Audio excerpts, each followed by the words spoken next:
Hi there, and welcome to Real Talk with Angry Soccer Mom. You can tell I'm really angry today. This week's discussion topics include anything you feel is newsworthy about racism, bigotry, and inequality in America. And as of lately, that's pretty much everything. So if you are watching on Facebook, I have lost my Facebook privileges forever. They're gone, over, done. They never told me that, but it's just kind of a guess. Since they won't post anything I do anywhere ever. So I guess that means I'm done. I'm locked out of my group. I have a big group and a medium group, and I'm locked out of one, and the other one, they won't post my stuff anywhere, and my homepage won't post, and I'm done complaining because we're going to start the show.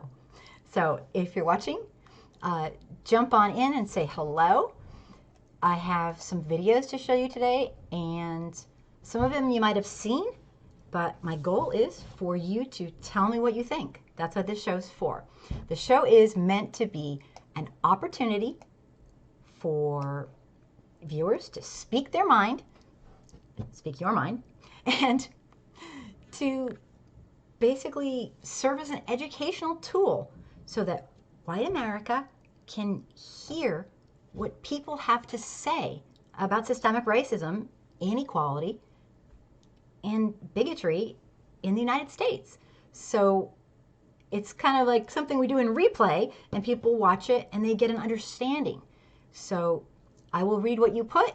Again, the rules are if you're here to learn or contribute to educating others, you are welcome to stay. If you're not, you have to go. So sometimes I have some really naughty trolls come in and I kind of boot them off as I can. But today I'm going to stream both YouTube and Facebook. And so please participate. I would love it. If you're watching on Facebook, come on over to my YouTube channel. It's called Angry Soccer Mom. And join in and say hello. And I see, Mary, hello. Thank you so much for being here. And it is my absolute honor to educate, and thank you so much for being here. Jump on in at any time. I'm going to do a quick, boring, quick update. I think I kind of ranted enough about my Facebook issues. I don't know why they hate me. They don't like me. I cannot post anything anymore. So a couple of people wrote me and said, why don't you post anymore? And I was like, I do. They won't share them. And it makes me very sad, but I guess I just have to move on. I wanted to let you know that one announcement. On Tuesdays, I am starting in the new year panel discussions, and they will be set panel discussions for anybody and everybody who wants to get involved. You don't have to be a PhD. You can be a PhD in experience, or you could actually have a doctorate and still come on. I want everyone's opinion, and I'm going to just kind of host it, and people will hopefully come around, and it'll be one topic per night, a little bit different than this live show. So if you're watching, say hello, so I know you're there, and don't be shy. I used to be really shy. Clearly, I've somehow overcome it. So I won't belittle you. If you say something really, really, really horrific, I'll just like kick you off. But it won't be belittling. I'll just be, okay, no, I'm just kidding. Anyway, I'm excited for the panels. And today I posted a ton of videos. I'm going to show a few of them today. Some of them are just like 30 seconds long. And I want your opinions because I want to know what you think. So, Anton, hello. I am so happy you're here. I appreciate your support so much and your input. And you might have a lot to say about tonight. Let me just quickly go down here.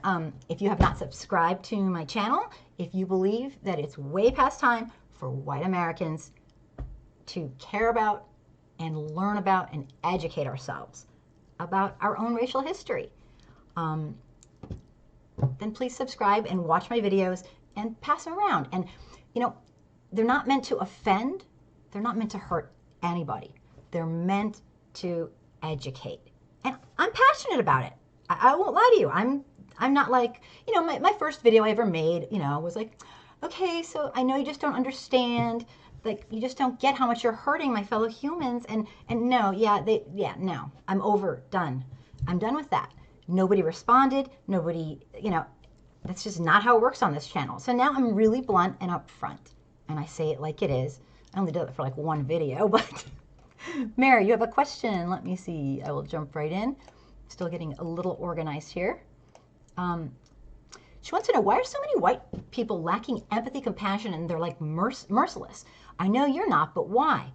Oh God, that's the question I will die in my grave not knowing. I don't get it. I know some of them are absolutely just ignorant, and ignorant isn't a bad word. People make it a bad word, but it's just the people are so unaware because we have so much segregation. They literally do not have a friend that is not exactly white like them and maybe Christian like them. So of course they get everything from TV, the media, propaganda, God knows what, and I have no answer for you. But everybody else, there's kind of categories. Some people are too busy to pay attention. They're struggling so badly. But literally every stat shows that in America, for white adults, 75% of us white, ones over 18, do not have a single close friend who's not white. So how the hell would we know what's going on? And that is the problem. Because my biggest premise has always been, if you make friends with somebody, I don't mean buds. I think it's set up like this, beginning with education. That's all I try to do. And I've been told, this week especially, what a hater I am, and how I hate white people, and how I'm just like Trump, and how I'm divisive. And I mean, I have been taken to the cleaners. And the truth is, if you think that I hate white people, you don't understand me. I don't hate white people. I believe in white people. And I believe that we can do better than we're doing. I believe in white folks. I believe in black folks too, and I don't think we're saviors by any means, and I don't think we're meant to be leaders, but giving a shit probably wouldn't kill us. And right now, most of America who are white and adult, they're not involved.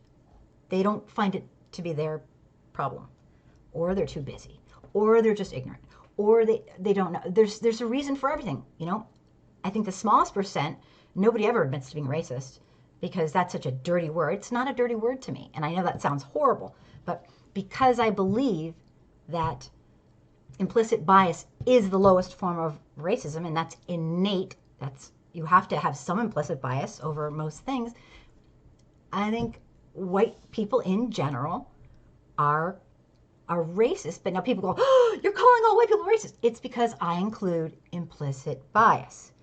I don't think everybody is purposefully doing it. They just haven't examined themselves or whatever. But so we have lots of categories, and it's a continuum.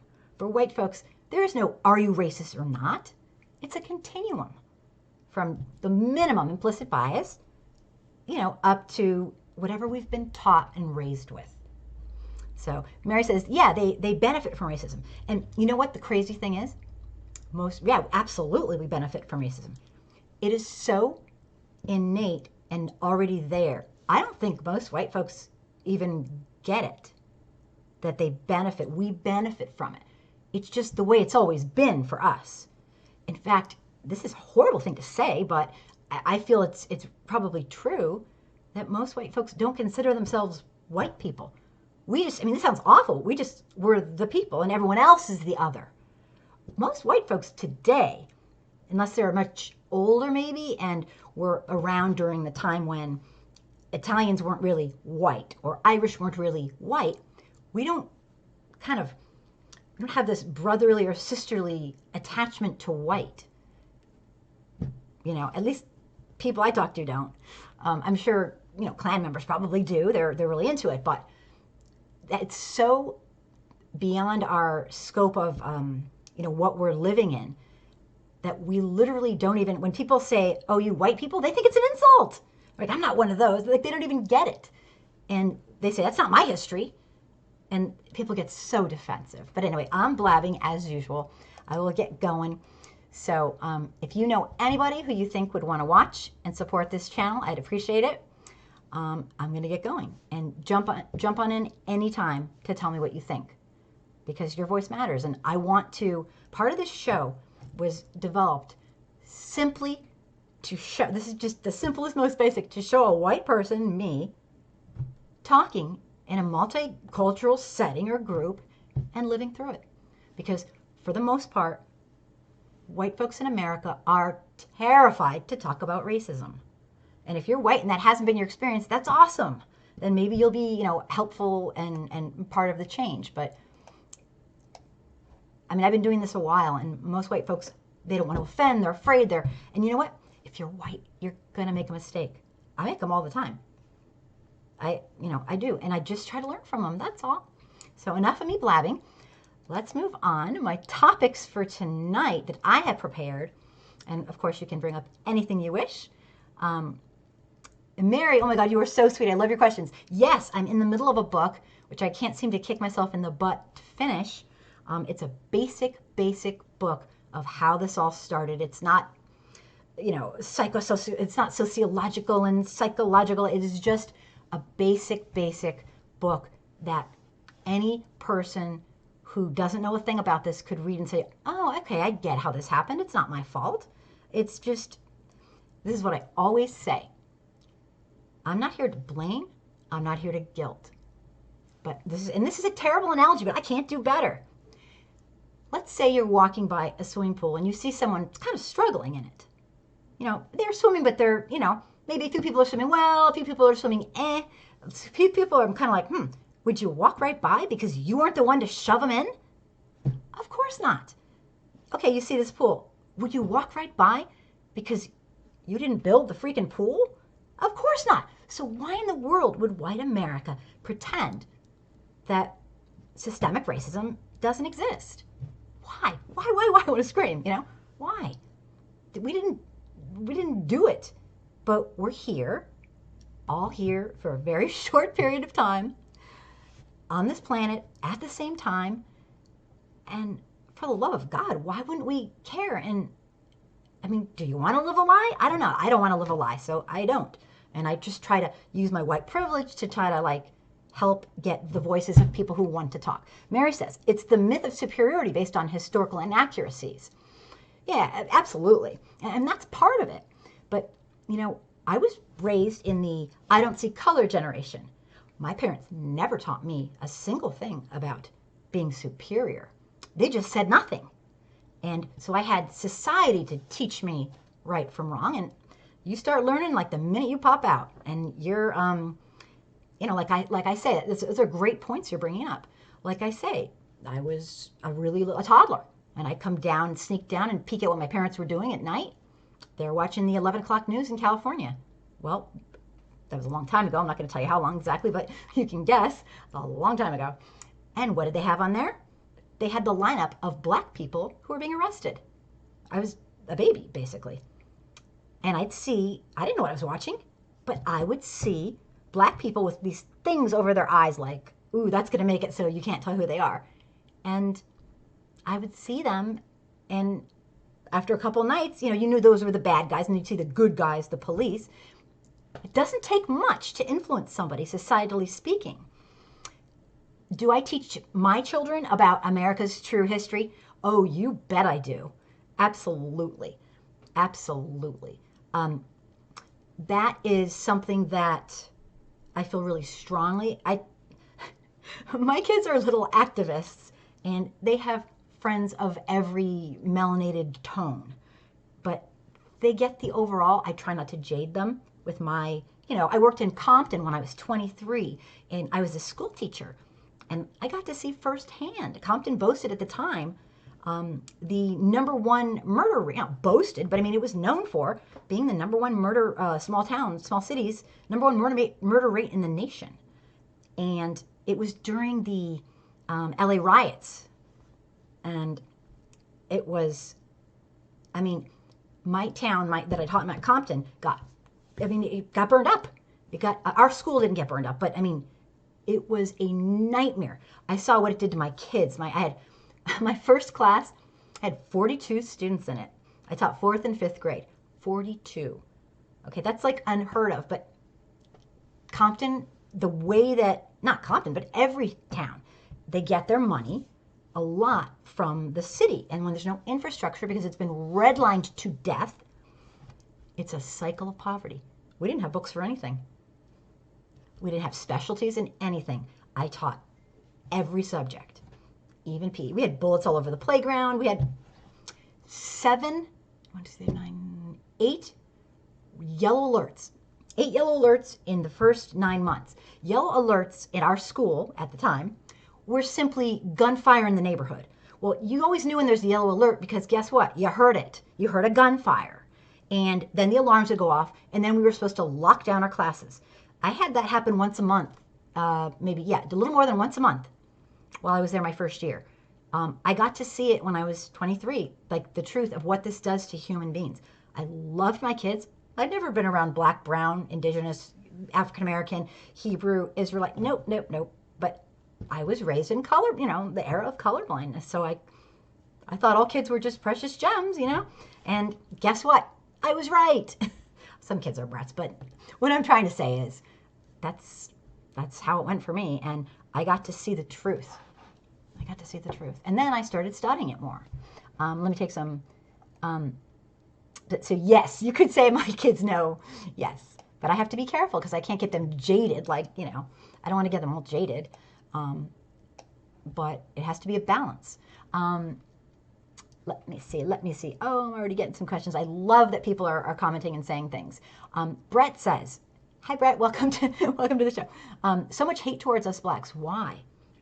Somebody asked me that last time, and it's like I have so many people each day talking to me, and mostly they're people who aren't white, and they give me the same story. They could be from 16 different countries. Most are from the United States, like probably 90%. I know 3 friends that left the U.S. They're black people. They left. They couldn't take it anymore. They left our country because they were being abused. I don't blame them one bit.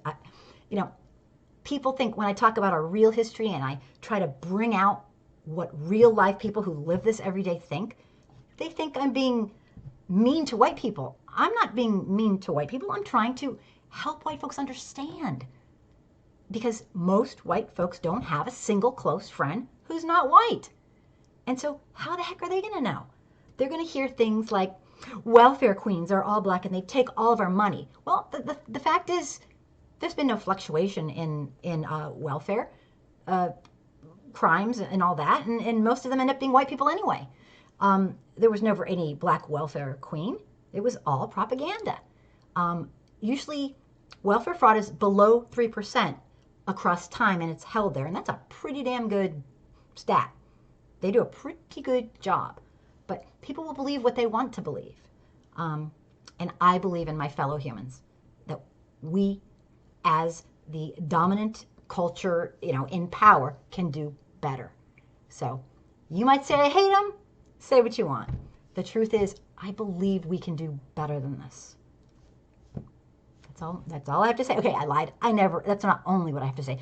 The reason, the hate question, I have no stinking clue. But one thing I can say, Brett, is there is some sort of, there is something.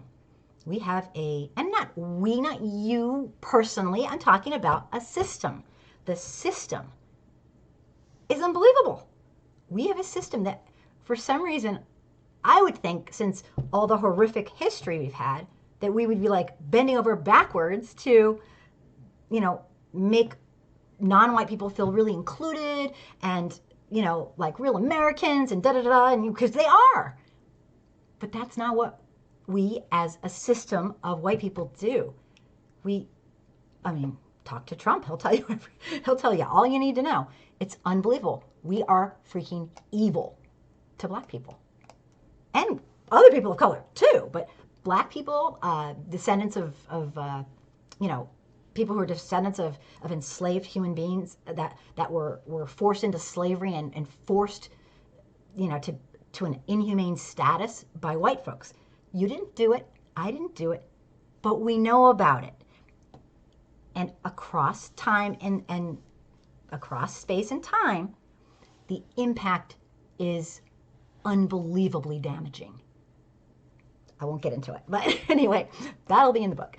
Let me take some more questions. But yeah, there is some hatred thing going on, and I do not know what. Mary, it's because the world's been taught that black people never contributed to civilization, and that we inherently are less intelligent, less beautiful, and they are also never taught all the atrocities. Absolutely. Yeah. Our history is whitewashed. We think we're learning the truth. Our parents don't teach us.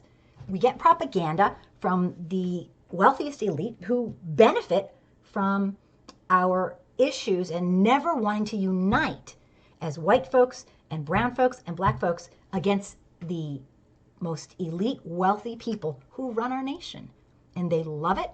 And whenever we get closer, somebody throws out some propaganda to keep us apart. We have the same plight. White folks just don't know it. It's really sad. But absolutely, it's all a lie. It's all a lie. Every last bit. The first thing I teach people when I work with the white folks is I teach them what a human construct is. And that's it. I don't go on and on. I don't rant and rave. I don't, when a beginner comes to me, because I have beginners all the time coming to me. I just teach them that. And I try to just like explain it with money, with body figure, with, looks. And it's all a human construct. Beauty is, makeup and all that. And then I let them sit for a week because they have to, we've been lied to. By our parents, by society, by our teachers. Our history is whitewashed. I've learned of the history, and I learn something every day new about the absolutely barbaric history. Most people in America who are white have no clue how barbaric. One of my next videos is going to be the third in a series of telling people about it, and I actually been I must be putting it off because it's going to be the sickest stuff I've ever talked about. Emmett Till was thus far, and the Central Park 5 were probably the most sick things I've spoken of, but this is going to be the real stuff because we got to get white folks to care. Not to guilt them out, but just to educate themselves. So, okay, but boy, do I blab. All right, let me shut me up. Great points, Mary. Thank you so much. Anton, because if they didn't acknowledge it, they would have to correct all their social ills and just to keep the lie going. Yeah, it's kind of like the Dunning-Kruger effect. Like, you don't know what you don't know to the point of you think you're an expert. You basically, you so much don't know something that you don't know how much you don't know. And then there's the backfire effect. The first thing we learn, and this is just part of being human, the backfire effect is just a regular human phenomenon, sociological, psychological, that says when we learn something and then we learn something else that's not quite, that the stuff we learned wasn't true, we cling on harder to the fabricated information. We just want to be right. And it's something we got to check ourselves with because I feel like it's our responsibility to be human. And to be human means you care about your fellow citizens. It's not rocket science. It's not tough. And I have scrolled way, way, way past. So I'm going to go back.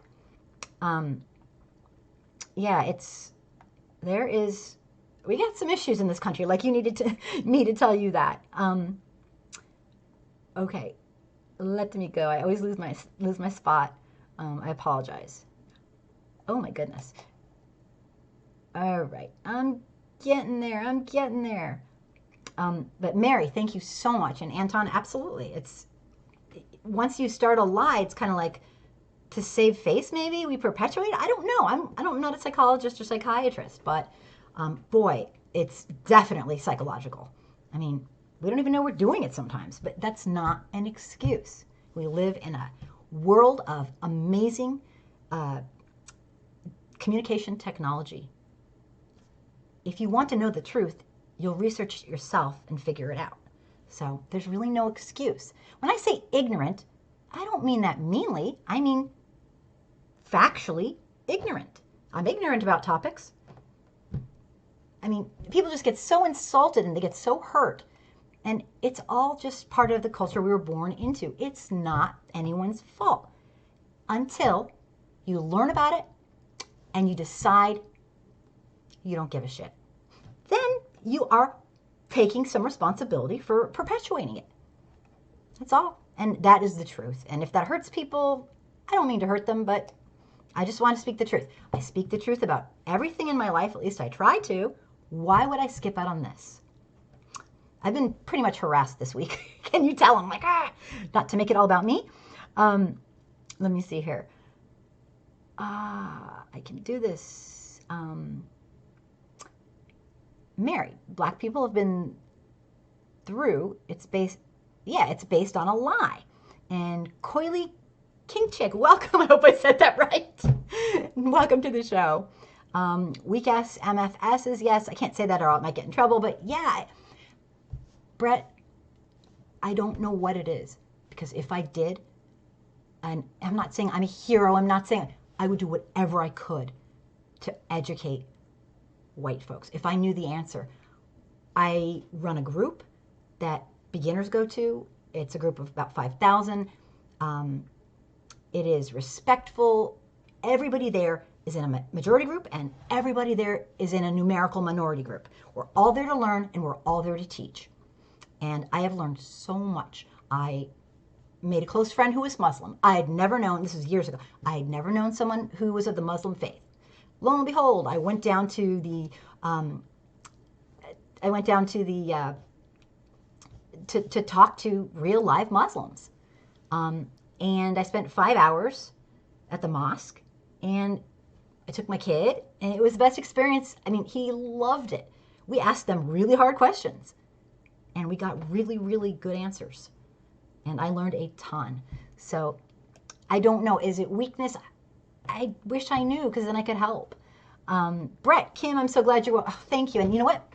Every day I learn something new and I work on it. Every day. And I make mistakes. And you know what?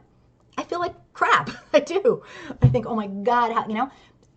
But I'm living from a white perspective. And it doesn't matter how old I get, how educated I get, I'm going to have mistakes here and there. I'm here to learn.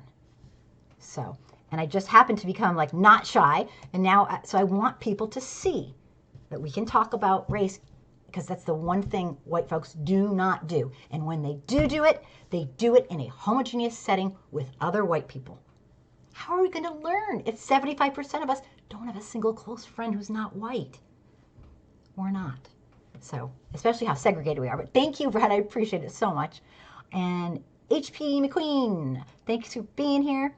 Coily King Chick, I didn't know you have kids. Yeah, you can raise a better. I am trying so hard. Yes, I have 3 kids, and it's been a journey. That's all I can say. Yes, I have 3 kids, and every one of them knows how to talk about. Well, minus my little one. She's kind of young and very, very kind of quiet. But my big 2 kids, oh my goodness. I pity the fool who tries to. They've both shown me that they understand how important it is to use their privilege to stand up for what's right. And it makes me so proud. And I'm always kind of blown away when they do it, because I'm like, damn, they're gutsy. They're more gutsy than I am. But you know what? They're amazing in that regard. And that's what's most important to me. I love that they're smart. That's great and lovely. I love that they achieve in things. That's lovely. But that they're good citizens. And they'll never just stand and watch and do nothing while their fellow humans are being abused. That's all that matters to me. That's my number 1 criteria. Everything else is icing on the cake. See how much I talk? Oh my God. Okay. Kendrick, hello. I have a question. What is your take on autism? People who have autism?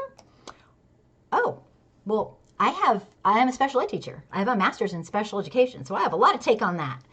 People who are autistic, ask me more specifically. Like, there's quite a range. It's a continuum, a very big continuum.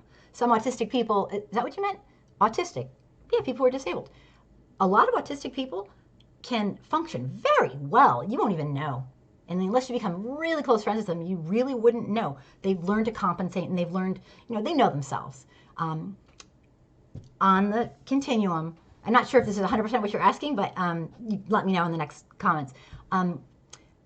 There are some severe cases of autism, and it's really, really sad because it doesn't mean these kids won't make it. Special ed's a really tough thing because when you have a child that's special ed, it's everybody, I don't care who you are, you have hopes and dreams for your kids. And when your child is diagnosed as special ed and it's pervasive and throughout their life, it doesn't mean, that you're giving up on them, but you do mourn the child that you thought you had. And everybody wants a normal child. And when you're told your child isn't just kind of quirky, that your child's really, really, and then you see it yourself, and it's really tough. So I've had to talk to people about that a lot. And so I wasn't, maybe ask me more specifically what you mean, because that's something I love to talk about too. Brett, I'm really thinking of leaving this damn place, my damn place, self something. Yeah, got it. No, I couldn't blame anybody. We're at a very, very dark time in my lifetime, at least. Because for me, not to be all white privilegely, but I never thought we were doing fantastic, but I had hope, like just that we were in the right direction. Now it's terrifying. Now we're beyond, and I don't blame the KKK people. I don't blame the white supremacists. They're a very small portion. I get upset with folks who do absolutely nothing to educate themselves. If you don't educate yourself in how to stand up and how to talk about systemic racism, when it happens in front of you, you are pretty much useless. You can't do anything. You're paralyzed. You don't know what to say. And that is something that is so important. Never stand and do nothing in the face of obvious racism. If anything, you don't have to be nasty. You don't have to be rude. Just say, one of my things I say is, can you say that again? I thought you just said, I'm very benign in the way. I'm not going to hurt people. I just want to make them think a little. When somebody says something that's obviously like, did I hear them? Man, I think I did. What I do is I'll say, can you repeat that?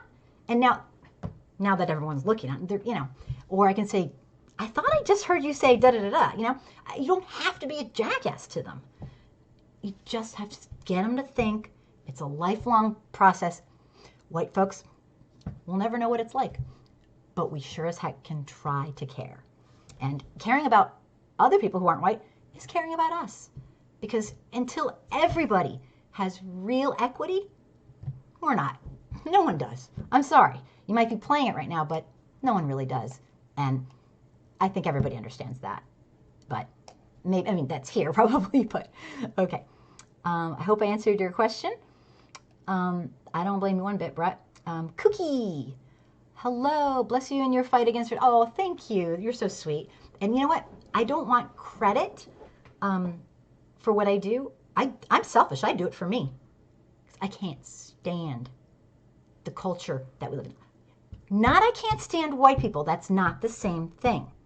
I can't stand the culture of systemic racism. It's not any one person I can't stand. It's not any one shade. I love people of the human race. Okay? Some of them are easier to love than others, okay? And that's what I mean. But thank you so much. It's the least I can do, and I can't sit and watch. I just can't. Even if doing this does nothing, it helps me. It helps me to just talk to people. And I always learn every single time. HP McQueen, new hairdo. Okay, I have a confession to make. Oh my God, I should so not do this. You know what I did to my hair? I'm not going to believe it. I didn't wash it. That's what I did. I'm like, I'm not worthy, but thank you so much. That's a nice compliment. I'll not wash it more often. No, I'm just kidding.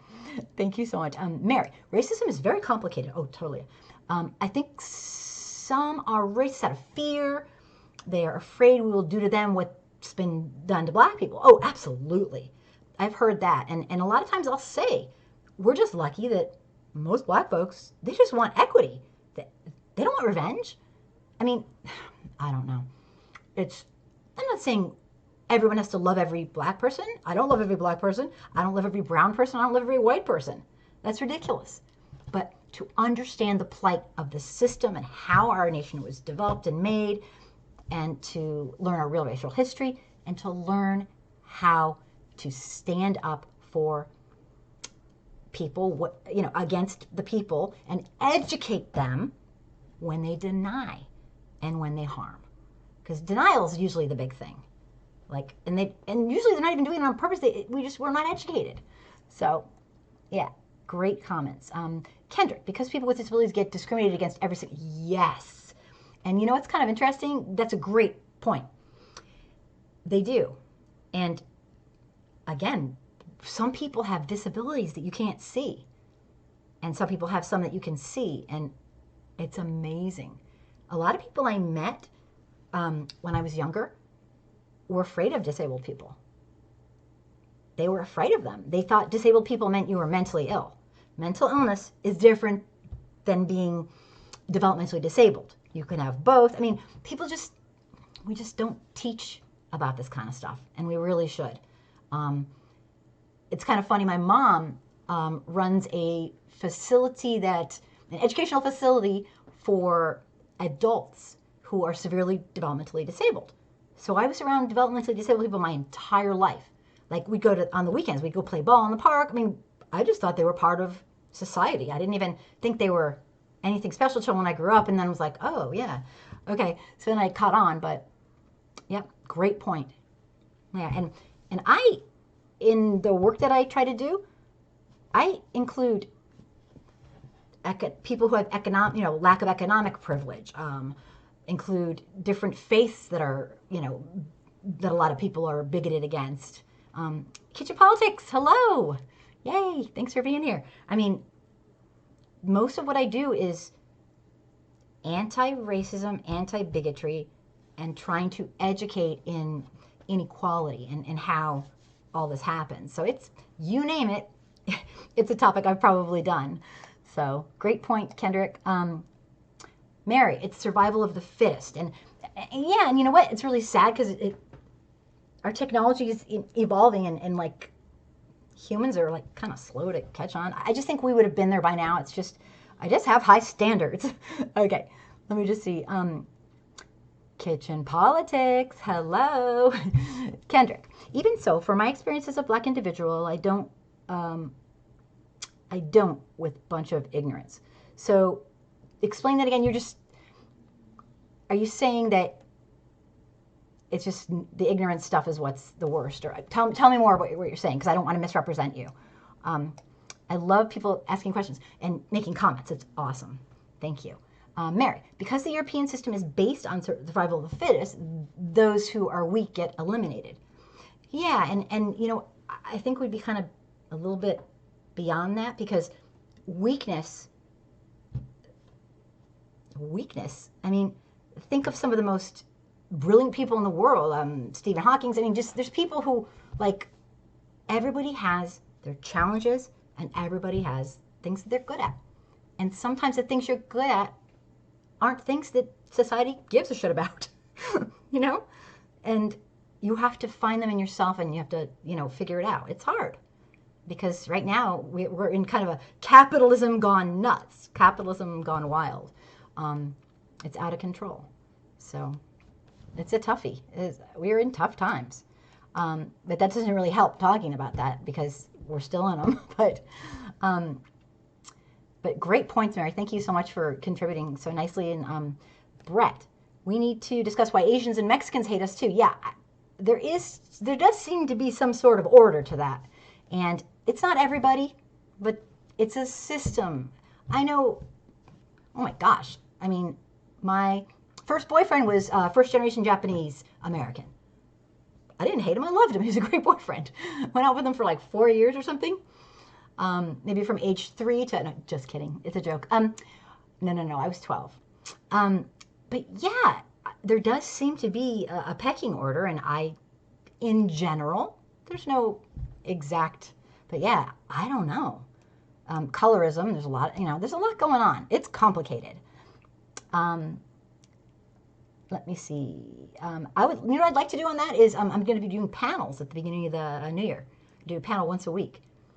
Anyone who's interested in doing, stuff like the kind of order of how people are bigoted and racist and whatnot, and talk about the colorism and the pecking order and this everything and why and how and what we can do. I'd love you to be involved. This discussions are going to be like an hour. They're not going to be very long. Let me see. Kendrick, no, my own people who look like me sold me into slavery. Ah, now that is a really, really tough thing, because a lot of history teaches us a number of things about that, and there's so much misinformation running around about that. So it's really, really tough. A lot of historians believe that some of the people who did do that didn't know slavery was one thing here and slavery is something. They didn't understand the language. I'm not making excuses. I have no idea. I'm not a historian, and I'm not an expert. I haven't done years of research on that. But for me right now, white folks are in power in the sense that we hold kind of the power in our country, and we are allowing white supremacy to flourish and continue. And how do I know this? Because if we weren't, Trump wouldn't be in the White House. We wouldn't have systemic racism. We wouldn't have the life expectancy of Black Americans to be less than the average white American. We wouldn't have the the mortality rates, the birth weights, the everything. Every stat, practically, except one that I know of, shows signs of, from very, very extreme, off the charts systemic racism to, mild, except for African American Black women are the most educated women in the United States. And that's awesome. That's amazing. But most stuff's not like that. And it's because of systemic racism.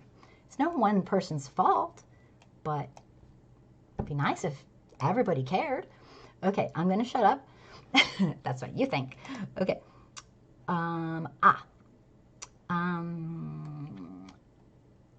Okay. Let me just slide back. Oh my goodness. All right. Sorry for the delay. I just, going back. Let me see. The only bad part about YouTube is when somebody posts something, everything slides up and you can't get back. So I apologize. Maybe someday I'll be worthy of this. Okay. Kendrick, I hate to say this here. Black people built this nation of blacks on the backs of slaves. Now, my first question is, why do you hate to say that here? It's true. And we're here. This show is called Real Talk with Angry Soccer Mom. I'm not really angry, actually. I'm just disappointed and hurt, more like. And sometimes I do get angry. I get passionate. But it doesn't mean I hate people. Anger, God, if anger meant hatred, haven't we all been angry at somebody? I'm not angry at a certain group of anybody. I've been angry at individuals before. Oh, yes, I have. But never a group of people. It doesn't make sense to me. That's what happened. It's our history. We didn't do it. Mary, yes, the black race has a lot of self-hatred, sellouts, division, apathy. But you know what? As a white person, I can't judge that.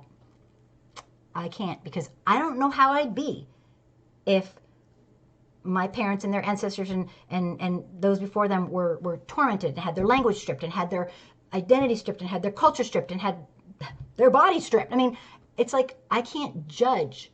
And then that was just the beginning. After emancipation, there's a new book out. It's not that new. It's about probably a year and a half old that talks about, it's a historian, it says 1 out of every 4 emancipated people who were formerly enslaved died of disease or starvation. And then we have the Devil's Punch Bowl, where thousands of people were pretty much stuck in a concentration camp and murdered, left in a hole to die. I mean, we have black codes, we have sundown towns, we have Black Wall Street. I mean, we wouldn't stop. We just wouldn't stop. It's just history. But it's a brutal history. And to know where we are now and why, it's imperative that we know our own history. And you might say, that's not my history. Well, you know what? You don't want it to be, but it is. Did you do it? No. But are you alive now and benefiting from it? Absolutely. So anyway, oh, I'm on a rampage. I have to get to this stuff. I'm so bad. Yeah, great points, Mary. Okay, Coily Kink Chick. White fragility is real. Thanks to social media, including people like you on YouTube, they're learning it's not anti-white to have black empowerment.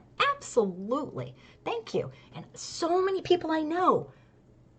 I want to help empower voices that have been historically marginalized. That doesn't mean I hate white people. It means I care about all people. It's like if your house is not burning down, you don't need to have somebody, care because you're doing fine. But and there are tons of people who are not white who are doing fine. But it's a system. It's not about individuals. It's a system. And unless you are doubly as good and work doubly as hard and even then some, it's not fair. You should be able to be born average and not be afraid to walk out your door because you know the stats on police in America. It's not right. This is not rocket science. So yeah, that.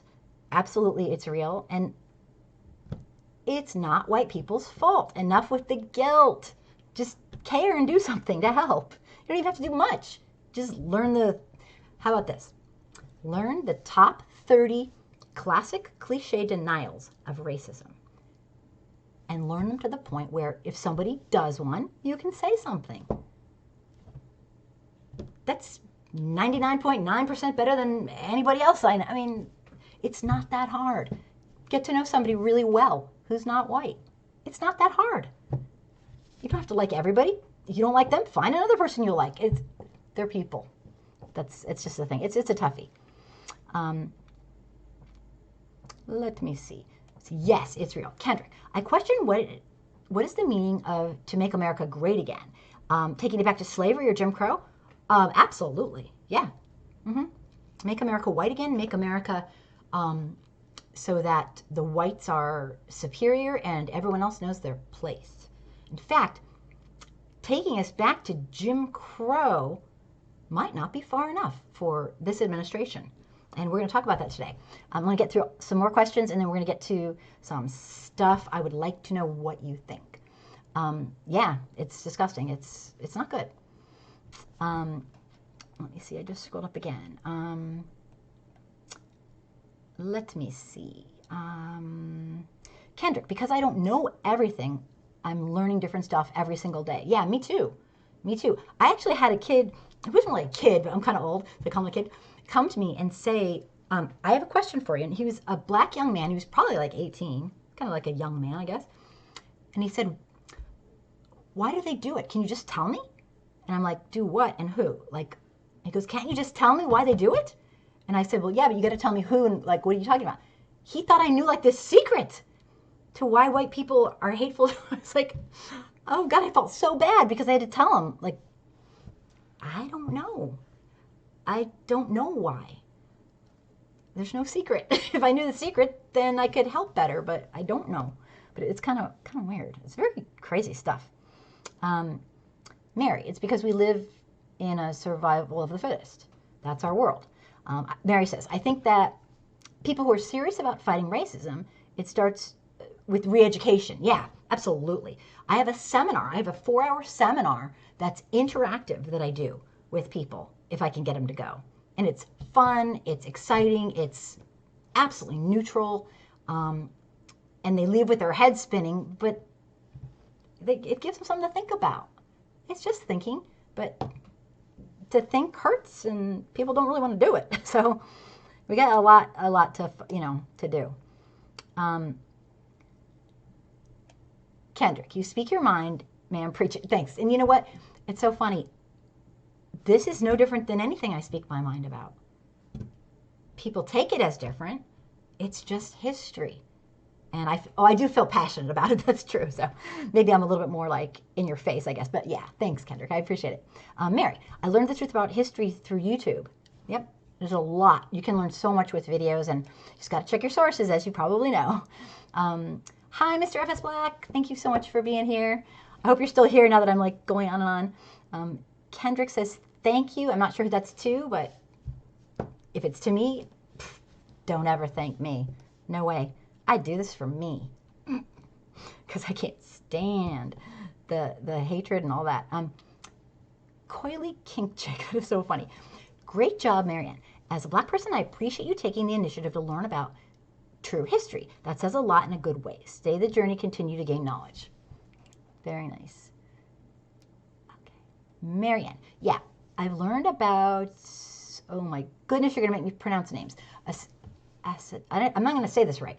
Assata Shakur, Marcus Garvey, Martin Luther King Jr. speeches, Malcolm X speeches, James Baldwin, is that what you're talking about? Tupac Shakur, Fenric Shakur, oh my gosh, Fidel Castro, and so on, and oh my goodness, you are naming them all.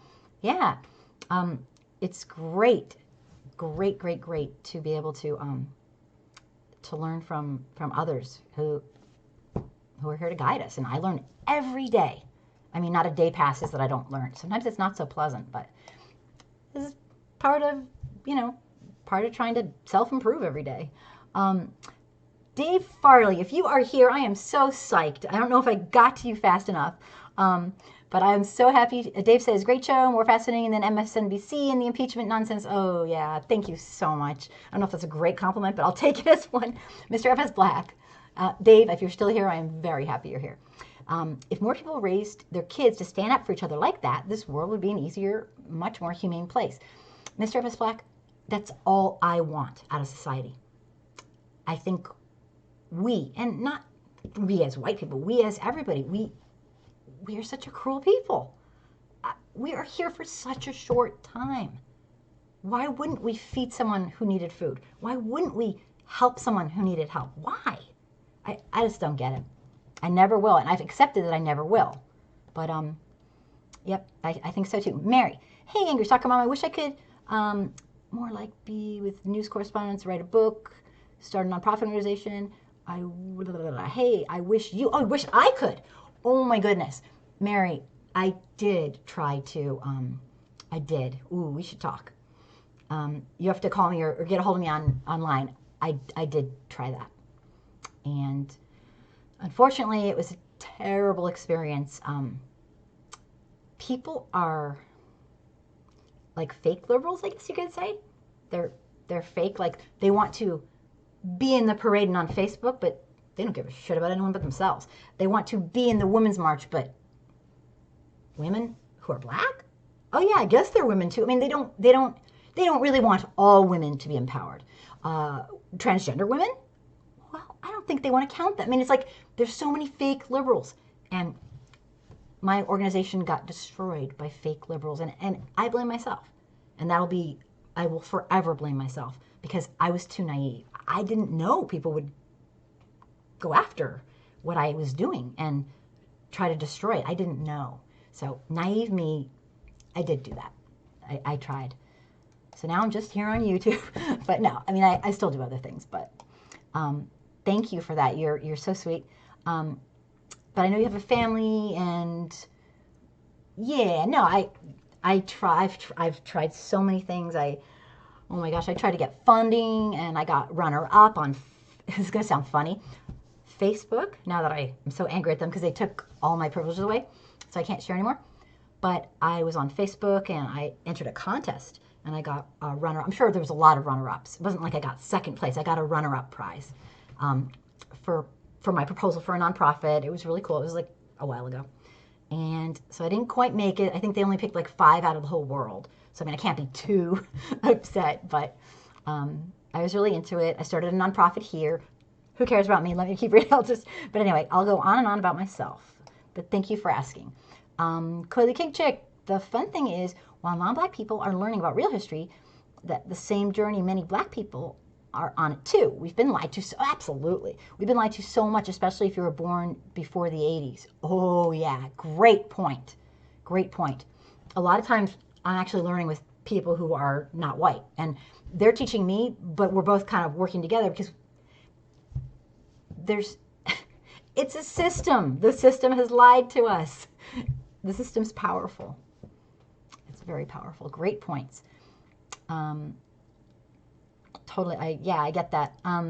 Mary, let me just put this down. Most black people I know don't want retaliation or a revolution. They just want equality. Absolutely. I don't really think I know anybody who wants, I really don't. I know scared people, but I've never, maybe they wouldn't tell me, I don't know. But I've never had anybody come to me and say, oh, I want revenge and this and that. Never, not once. And I've worked with thousands of people over the years because I talk to them constantly online and I have relationships with these people. And yeah, nope. I've never met anybody. I'm sure there are people like that, but I've never come into contact with them. Let me see. Great point. They just want equity, a chance. Just a chance at equality, not anything else. Let me see. Mary, I was surprised to learn how much black people had contributed to modern civilization, civil rights, and how much they fought for their country. It's not to say that black people are superior, but to disprove that no race is superior. Absolutely. Abso-stinkin-lutely. I agree. Our history is black history. And that we have it as a separate chapter and a separate month is just freaking ludicrous, in my, opinion, I guess you could say. All right. We're having such a nice discussion.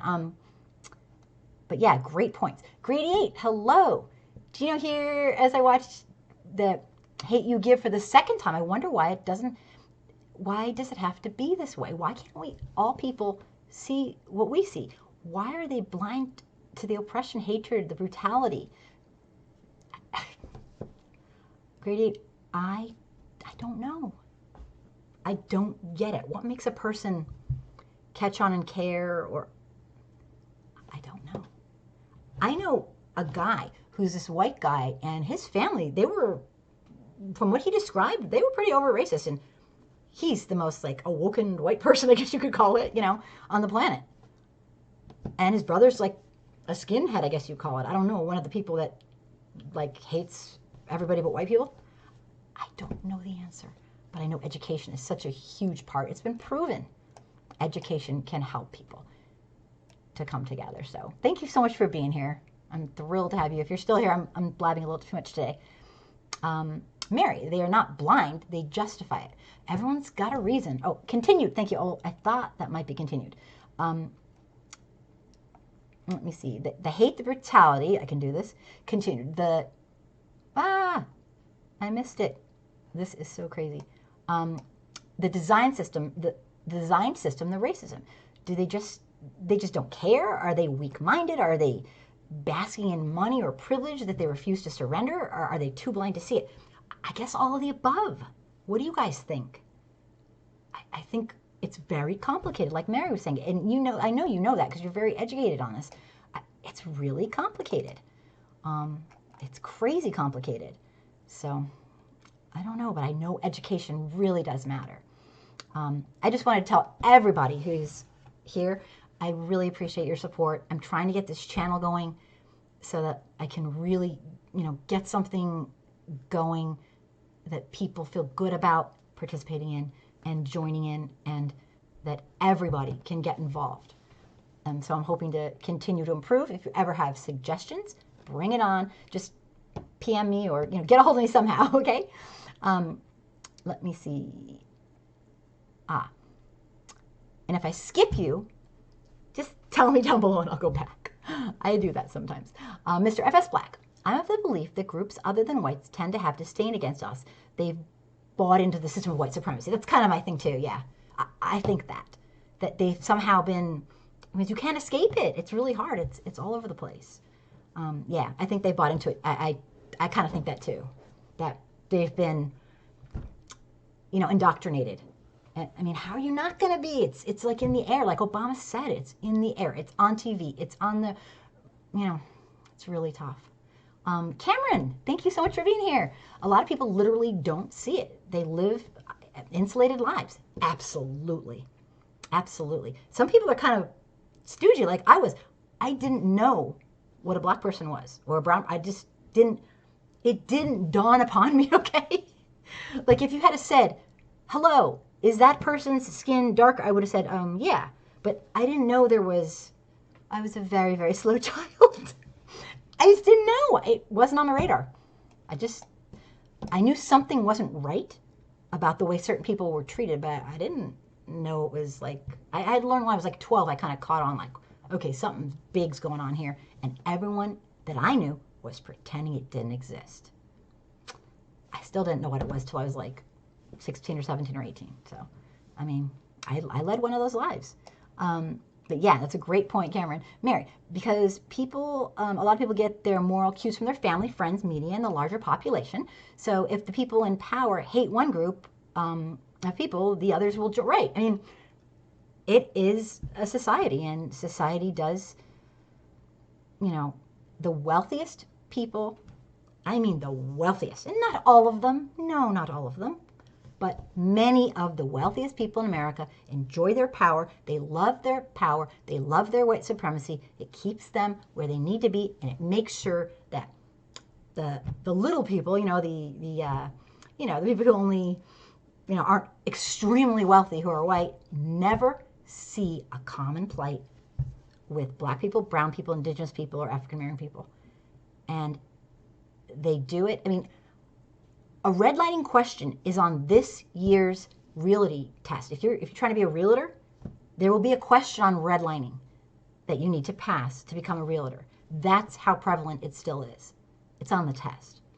Who told me that? My realtor told me that. So anyway, this is, you can pretend you don't see it, but there's a lot to learn. Yeah, great points on that. Right, we're kind of enculturated into it, so to speak. Hence why other races might hate black people.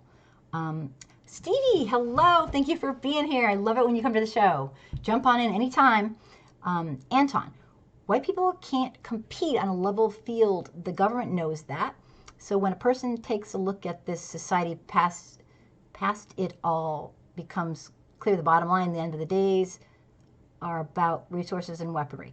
I'm not sure what you mean by white people can't compete on a level field. I don't know that to be true. I truly believe they might be afraid to, but I would never go personally as far to say they can't compete. That we're not. In some things maybe, but not. Systemic racism is very, very much alive and thriving in America. And we all pretty much know that. But that they can't compete, I don't know. If systemic racism were, kind of wiped out, we'd all just be people of the human race, and that would be lovely, and some would compete and some wouldn't. Just everyone's born with different gifts. Just to find your place in life is a toughie. But right now we wouldn't really know, because de facto racism is, oh my goodness. You don't know why you didn't get hired. You think, maybe it's this, maybe it's that. You don't really know.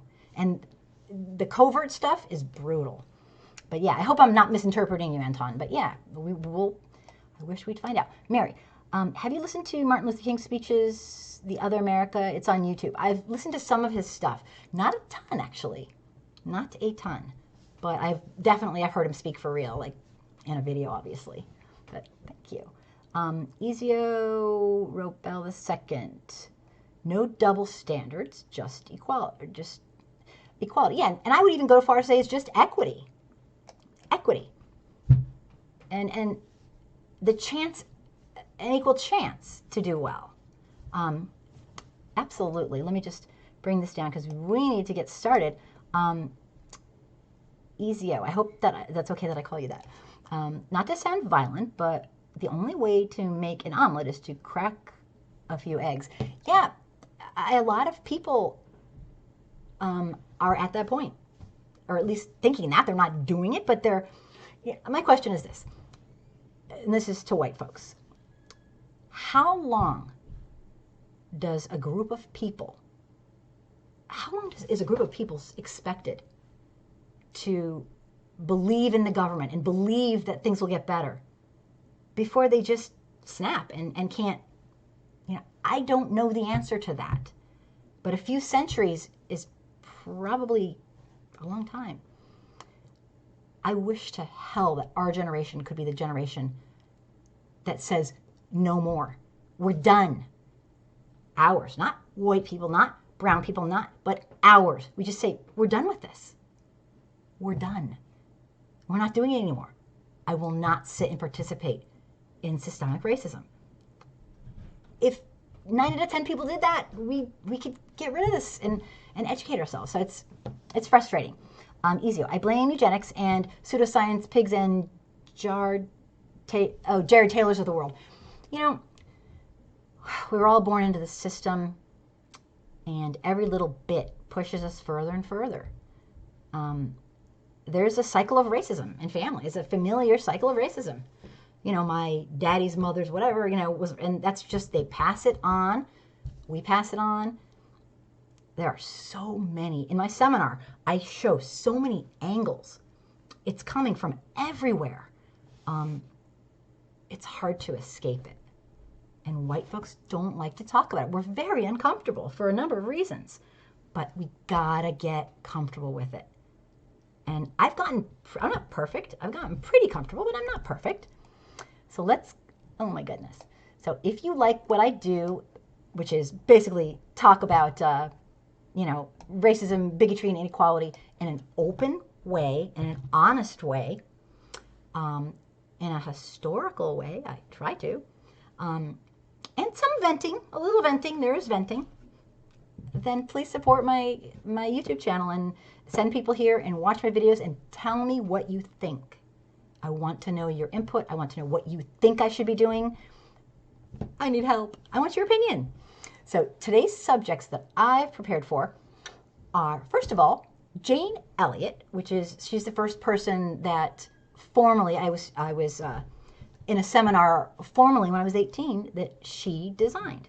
And it was a very wonderful awakening for me. And Jane Elliott and her denial of racism. It's a really short video, and it's my favorite because it's all you need to say. It's not mean, it's not rude, it's a question. It's just a question, okay? And I know a lot of white folks are very sensitive about this, and I totally get it. We don't want to be blamed, but it's not about blame. It's about caring. So, Tony, hello. Thank you for being here. And, oops, I skipped people. Mr. Ben Baruch. If I'm saying your name wrong, don't hate me for it. Have you considered that place that capitalism is perpetuating racism? Absolutely. Capitalism, gone unchecked, has a symbiotic relationship with racism, systemic racism. Abso-stinkin-lutely. And I'm not an expert, but absolutely. I've considered it and considered it and considered it. Yes, great point. Thank you. Ezio, I predict that there will be a second civil war starting because blacks getting reparations. Yeah, I don't know. I sure hope not. And I personally, Lily, yay, hello, thanks for being here. I personally don't think that black people will get reparations. That, that people who were American descendants of formerly enslaved, no way. The reason I say that, I don't think they will, not in my lifetime, is very simple. Most white folks, 50% of all white adults today, and this is held true over time, think we're in a post-racial era. They don't even think there's a problem, okay? That's insane. So we don't even admit there's a problem. We've had no racial healing. We've had no coming together and understanding, and we don't even teach the truth in our schools. Our kids don't even know the truth about our own racial history. So when they do reparations, I think, yeah, right, that's never going to happen. How I personally feel about reparations is inconsequential. It's not my place. As a white person, that's out of my lane. It really is. I've never been a descendant of a formerly enslaved. It's not my place. But I can definitely speak to what I see. We won't even admit we did anything. It's like, oh my God. But yeah, great points. Okay, so Jane Elliott in denial is one of them. Comcast being sued by Byron Allen for $20 billion. We'll do a quick review. And the DACA. stuff that's going on. And so 2 Supreme Court cases that are highly troubling to me. But the first thing I want to show you with my new technology, Anton, taking great point. If minimum wage was $20 an hour, some people just refuse to work. I don't know. I mean, I don't know anybody, but working for a living wage is really important. I could see there's so many people who work 40, 50 hours a week and they're homeless still. I was just reading an article today. I mean, I don't blame any one person, but the economic inequality is out of control. So, but yeah, I don't go for the refuse to work thing personally, but I mean, that's obviously, if that's what you think, that's, I respect what you're saying. But there comes a point where people become depressed and just give up. We don't have a mental health care system in this country. I could go on and on. Mr. F.S. Black, if we ever do get reparations, the white supremacists won't let us have them without a fight. Oh, yeah, definitely. I think that there'd be some really big problems. We got some issues in this country, boy, oh boy. So let me show you this. Is very short. It's like 30 seconds, but she's very good. If you've ever seen Jane Elliott, she's the person who did, in the late 50s, the Brown Eyes, Blue Eyes experiment with her class on racism, and it was incredibly effective, and it's used today still and taught today. So let me show you, and this isn't going to be that. It's going to be what she has to say about people who deny systemic racism. It's very simple. It's not rude. It's not nasty. It's just what she does. So let me get this started. I will try, and we will see what I can do. Or not. All right. So here we go. It's really fast, and I want your take on this. I want every white person in this room. Let's start it again. So tell me what you think. I want every white person in this room who would be happy to be treated as this society in general treats our citizens, our black citizens. If you, as a white person, would be happy to receive the same treatment that our black citizens do in this society, please stand. You didn't understand the directions. If you white folks want to be treated the way blacks are in this society, stand. Nobody's standing here. That says very plainly that you know what's happening. You know you don't want it for you. I want to know why you're so willing to accept it or to allow it to happen for others. That's that. Okay. I will bring that right back. Okay, give me 1 second and I will come right back on here. Okay. So what did you think? Anyone? Opinions? Let me see. What did you think? That's Jane Elliott. A lot of people know who she is. She is definitely a toughie, and she's super, super old now, and she still does this stuff, I believe. My friend Dixon White, I know he knows her daughter. I don't know if he knows her, but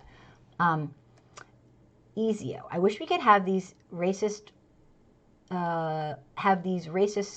fried like they did to Gacy, Bundy, and all those freaks. You know what? You aren't going to believe this, and this is going to sound crazy. I don't. Fried like, you mean death penalty? Or something like that? I hope I'm not misrepresenting you. I don't think that at all. They need, and this is my white privilege talking. I don't believe in the death penalty, first of all, for a gazillion. Don't even get me going on that. I have a whole video on it. But these people who are overtly racist. These overtly racist people, they're trouble. Something's wrong with them. I mean, I don't want to disgust you, but absolutely, I could see people hating them and wanting them dead and all that. But on a rational note, I personally don't. They're pathetic. They need help. They need mental help. Something's wrong with them. We have to help them, not hurt them. But I mean, I'm not saying let them hurt other people, but yeah. So I mean, I know what you're saying. I have to respectfully say that's not what I think. But then again, I'm not living it. I can stop anytime I want. I can pretend I don't know. I can pretend I don't know a thing about systemic racism. I can pretend I don't care. I can pretend it doesn't exist. And that's my privilege. And that's the difference. Okay? I'm not going to do that. But that's a big difference. Thanks for clarifying the chair. Okay, yeah, I'm absolutely vehemently opposed to the death penalty. Don't you get me started. I will go on and on. But yeah, people vent. They're hurt. It's horrible. And again, I don't blame those guys. Those guys are off the charts. I get upset when brilliant, bright people know about this and do nothing. They don't even educate themselves just a little. And I don't get it. And that goes for women's issues, and that goes for people who are starving, and that goes for people who are homeless. It's not just this. It's just, this is kind of my main interest, but let me see here. Tony, did you happen to see Chelsea Handler documentary on white privilege on Netflix? If so, what are your thoughts? No, I didn't. So I am void of thoughts, but I appreciate you bringing that out. And please tell me what you thought. And if you think that's worthwhile watching, I'd appreciate it. Garrick, hello. Thank you for being here. In reality, they deny racism because it's in their favor. I'm sure there's a number of people who do that. I don't know, but I definitely... I mean, I guess it's kind of a form of dishonesty for some people, but also they're lying to themselves. It's so very confusing, very psychological to me. It's like, because they're lying to themselves because they know they're not really, oh, I don't get it. Okay, great comments though. Anton, ignorance is bliss. And Cameron, Tony Marks, I didn't like that. It was pretty shallow. Tony. Oh, I'm not sure because I don't know what it is, so I'm kind of out of the loop there. If you want to explain, go for it. If not, no worries. Lily, I think Jane Elliott is a hero. She is a master educator.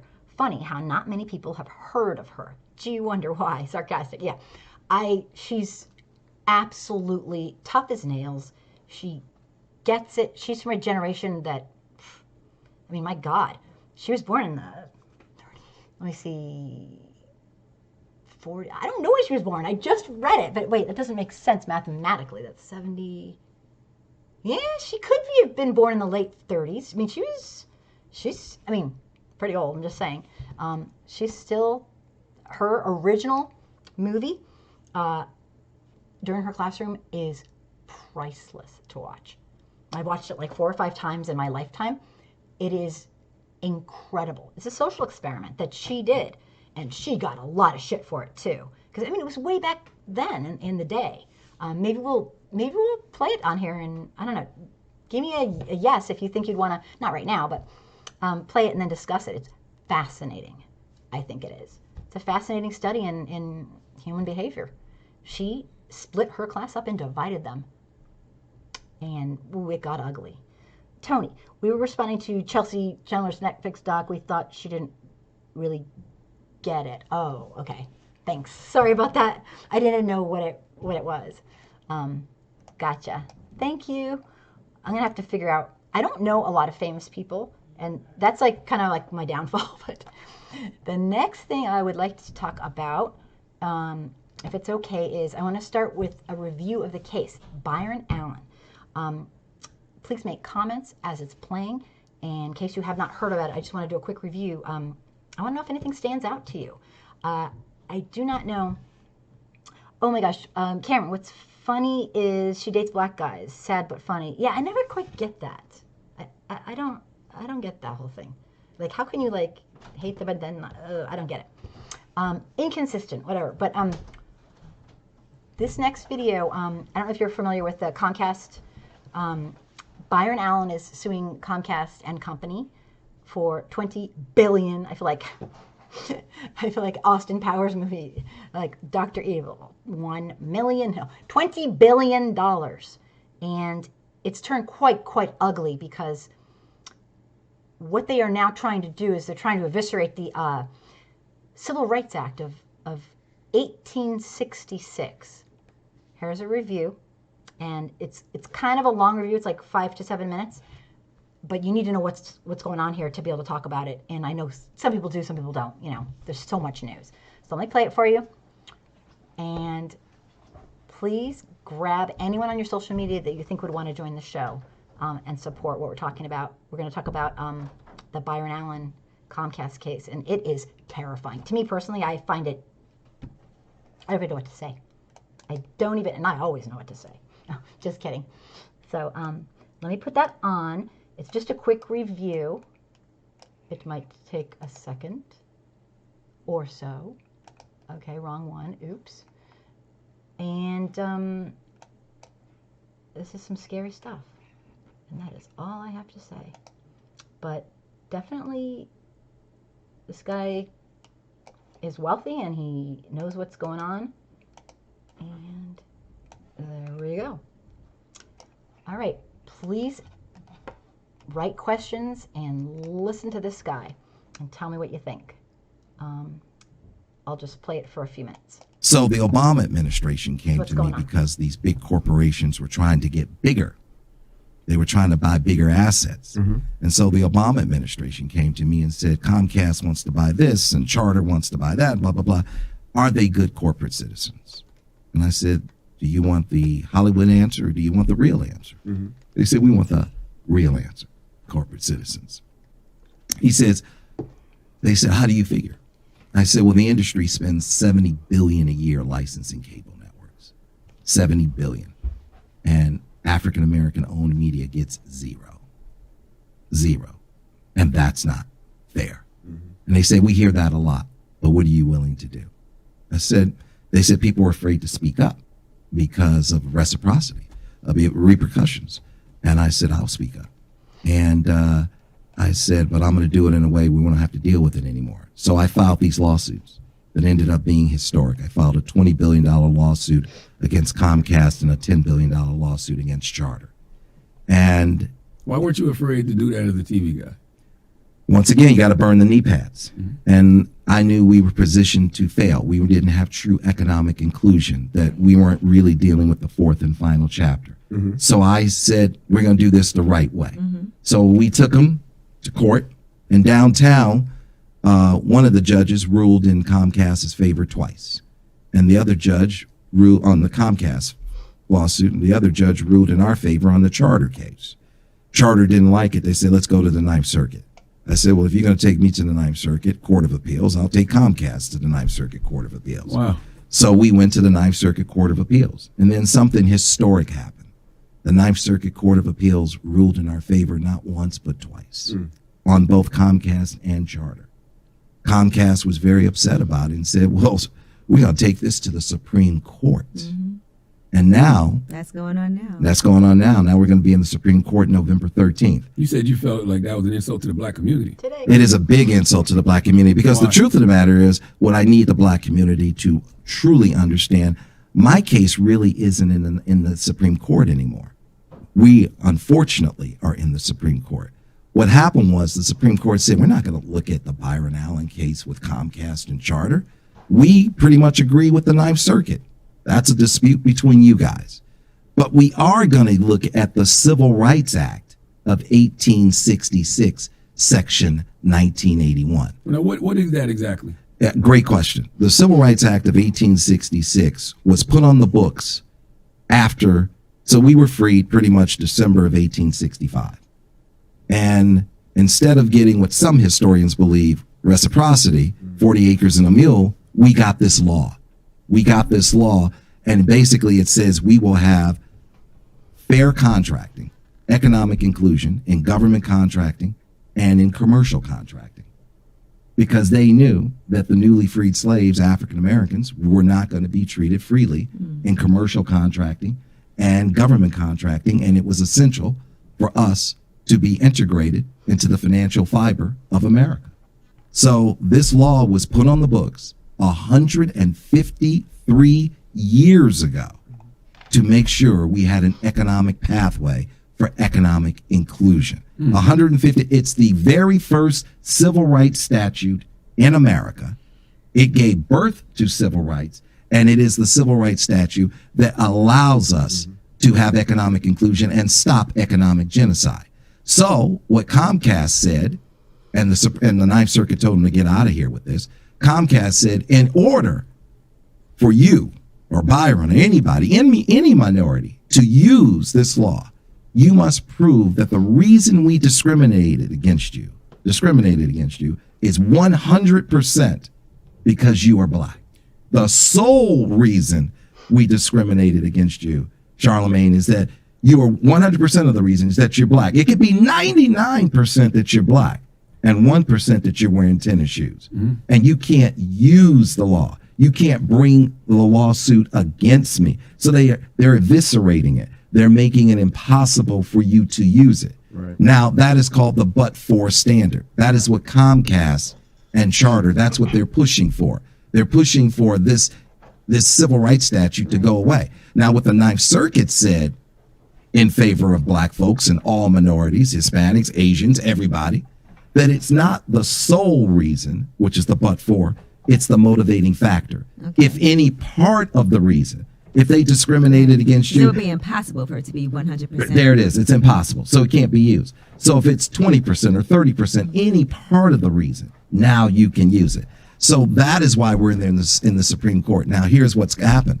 Comcast went and got what's known as an amicus brief, a friend of the court, got Donald Trump's Department of Justice to write them an amicus brief saying, yes, let's roll minorities back to 1865. Let's take those Negroes back to slavery. So I thought, they're actually putting that on the books? the Donald Trump's DOJ wrote an amicus brief in favor of in favor of Comcast's position against us. And not only that, which we thought was unbelievable and hideous, something we've never seen. Comcast said, well, listen, we have 30 minutes in front of the Supreme Court, and Byron has 30 minutes in front of the Supreme Court. But you know what we're going to do? Comcast, this is what Comcast says. We're going to give 10 of our 30 minutes in front of Donald Trump's Supreme Court. We're going to give 10 of our 30 minutes to Donald Trump's DOJ. So now, on November 13th, we're standing in the Supreme Court in a Donald Trump era where we've got Donald Trump's DOJ arguing against us to take the original, the first civil rights statute, and eviscerate it. Hold on now, Mr. Allen. Now, given the makeup of the federal courts, aren't you concerned that this new case can undo civil rights for a whole generation? It could take us back to 1865, all minorities. So is it worth it? I didn't petition to bring it to the Supreme Court. They did. Right. And then what they did is they made what I call institutionalized racism. They treat us like we are a bunch of monkeys. Well, that's how they look at us. That's right, looking for a banana. So here's what they say. Hey, Byron, drop the case. Right, that's what they're trying to make you do. Drop the case. Drop the case, and we might meet with you. We might work with you. Well, that's a racist offer. That's a I think you're nothing more than a monkey, and here's a banana. Now I'm And playing a white devil's advocate here, right? Yeah, okay. I mean, shouldn't you want to kind of drop the case if it's going to set us back? Set a whole generation back when it comes to civil rights? No, because How I can didn't. you not fight? First of all, we won in the Ninth Circuit twice. We won twice, and I didn't bring it to the Supreme Court. They brought it to the Supreme Court. Now, if you don't come to us in a racist way, and you don't look at us like a bunch of monkeys looking for a banana, then you do it the same way you do it with all white people. You just pay them. No, you settle it up. You settle the case, and then it's dropped. Right. And so they didn't come Settle to means There's pay no them. offer of a settlement. pay it, whatever it is. You settle up. But see, they never met with me. Yeah. And see, I asked them to meet with me, but They I want you to drop it and then meet with, and then maybe meet That's with right, which is something you would never ask a white person to do. So All right. Just go soup.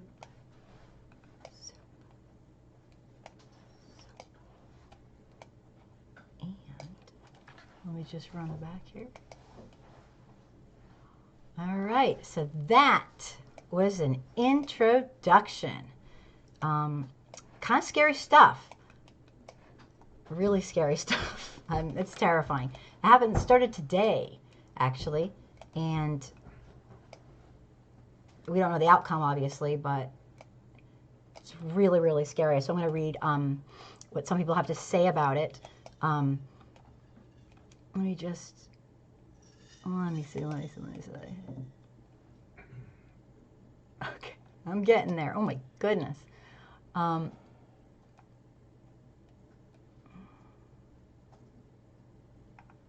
Wow. Uh-oh, looks like we've been having some problems. I walk out for 1 second. My goodness. All right. Let me see.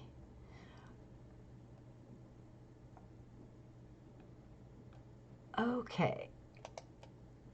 Oh my goodness gracious, I'm just about to... There we go. All right, Ryan. I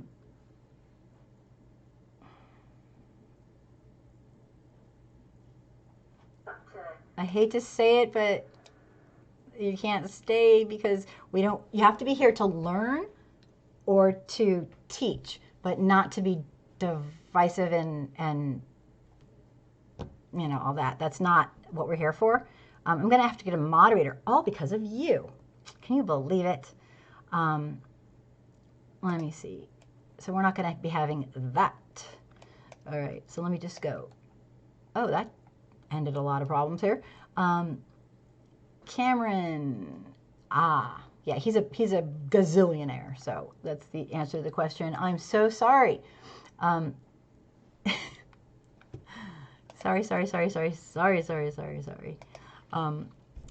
Let me see if we can get down to, I guess people were waiting or something.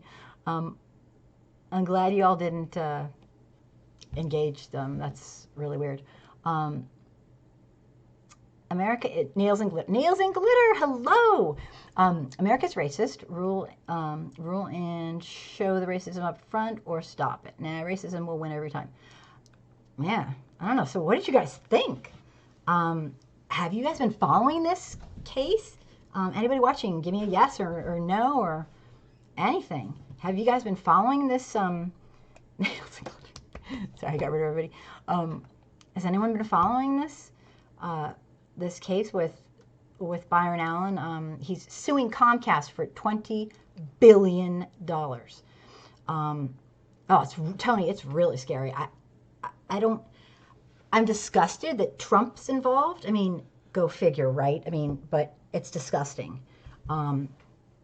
He got involved because he's racist as fuck. I mean, that's just basically the truth of the matter. Of course he's involved. He's truly, I mean, Lily, no, I didn't know about it. It's even on the mainstream news. No, I don't know because I've been so just, completely into it. I've been following it everywhere, but I don't know if it is. It's a very, very terrifying thing. I don't know what they could do, but it was in court today. Didn't hear the judgment yet, right? Thanks, Cameron. But they were in court today. And I actually have, that was the longest. I just wanted to give an intro to people who didn't know. They already rolled back to 1960s civil rights. This is the next step, nails and glitter. Yeah, absolutely. This is very, very scary. And Byron Allen is an extremely well-to-do owner, entertainment media owner. He's very well-to-do, and he's not afraid. He's a bold son of a bitch. I love it. I don't know a lot about him, but from what I've seen, this guy, he's going to talk for about 2 minutes about where this is coming from him. He's going to talk about it, and this just was so powerful to me. I hope you find it to be equally as powerful as I did. He's going to talk just for a few minutes, and wow, did it resonate with me. The next video is super short. It'll explain the social emotional side of why Byron Allen is doing this. And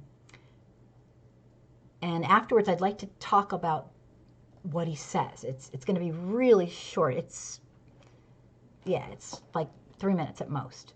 So check this out. This is in another interview that. So I've been really trying to follow this. Okay,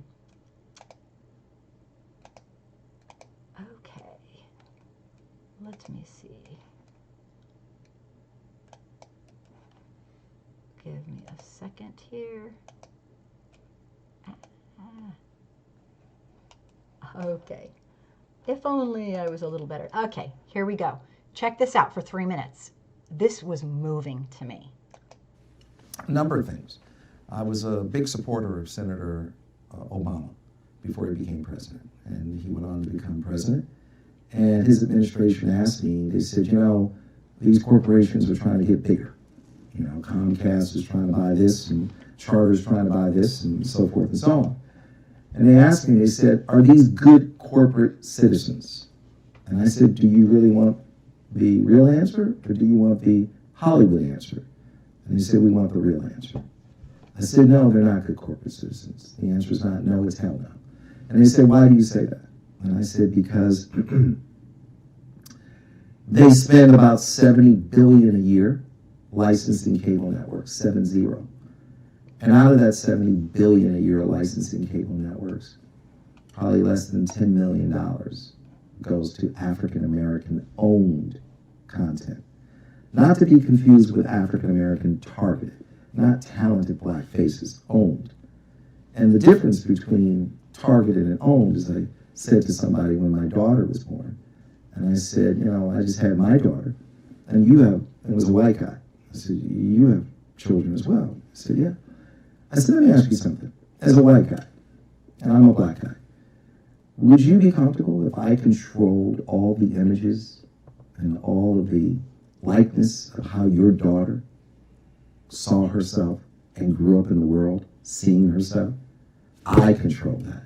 I'm the one that determines whether she sees herself as a crackhead or a prostitute or somebody that's not that bright. I control her image from the moment she's born. Are you cool with me having control over how she grows up looking at herself? Honestly. And he said, no. I said, why would you expect anything differently from me? Now that I have my daughter, I'm not asking for a seat at the table. I'm taking a seat at the table, and I'm going to control how she grows up and how she sees herself and how she feels about herself. That's not in your hands anymore. And that's the difference between targeted and owned. Don't get it confused. So I said, we don't have a seat at the table. We don't own anything. We got white guys out here who own Spanish language networks, and they can't even speak Spanish. To the point of earlier, there are people who are surprised that the Grill would even be black owned because so many diverse media outlets are not owned by the people they represent. That's right. And so I said that, to have a real democracy, I believe that people of the community, in the community, need to own their media outlets. Gay people, Asian people, Hispanic people, on and on and on. Because you have to have a seat at the table. That's when you have, until African Americans, until you own these platforms, you don't really have you're not a part of the democracy. You're not saying something that's not filtered, So you have a lot of black faces at places, but when they go and say, hey, this is a story I think is important and will resonate with the African American community, quite often you have white, management, upper management says, I don't know anything about that, I'm not feeling that, let's not write that. All right. So I am going to switch back.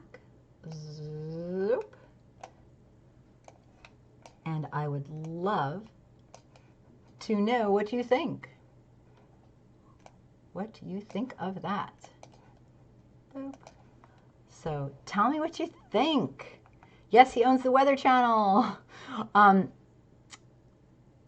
Lily, no, I didn't know about it. Yes, okay. Cameron, he was in court today. Yes, Nails and Glitter, they already rolled back to the 60s. Okay, I'm catching up. Nails and Glitter, anyone watching Canada? They're considering accepting asylum seekers up there. I might apply. Yeah, well, we all know that supposedly the Canadian, the American embassy or, in Canada, got basically went down with Trump's election. I wouldn't be surprised if that was actually true. It's just kind of like urban legend. But yeah, this is some scary stuff. Tony, he owns the Weather Channel 100%. I love that. And there's some stuff on there. It's on my YouTube channel. One of those was a 45-minute thing. I just was playing a few minutes. I loved listening to him talk about why he did it. He's a badass. I'm just saying. When he talks, oh my God. I don't know much about him. I mean, he just seems incredible to me. But, I really don't know much about him. Let me see here. Nails and Glitter. Yes, he owns the Weather Channel. Tony, Cameron. Yes. Frank. Hey, hello there. Hey, thanks for being here, Frank. Tony says Byron is amazing. Nails and Glitter. Agree with all that. Yeah. Lily, how interesting. I never knew any of this before. Oh, I'm so happy you're learning stuff. Frank from Canada. Yes. Awesome. I live pretty close to Canada. Cameron, I think he's right, but probably won't win. This is kind of scary. He's a badass. I mean, I gotta say, what did you guys think of what he said about the difference between Black-owned and content targeted at Black people using other talented Black people? It really, really resonated with me. It really hit home. He's right. With this level of systemic racism still in place, it's not enough to just be at the table. Black people need to have Black-owned businesses with media. And what he said about his daughter really hit home.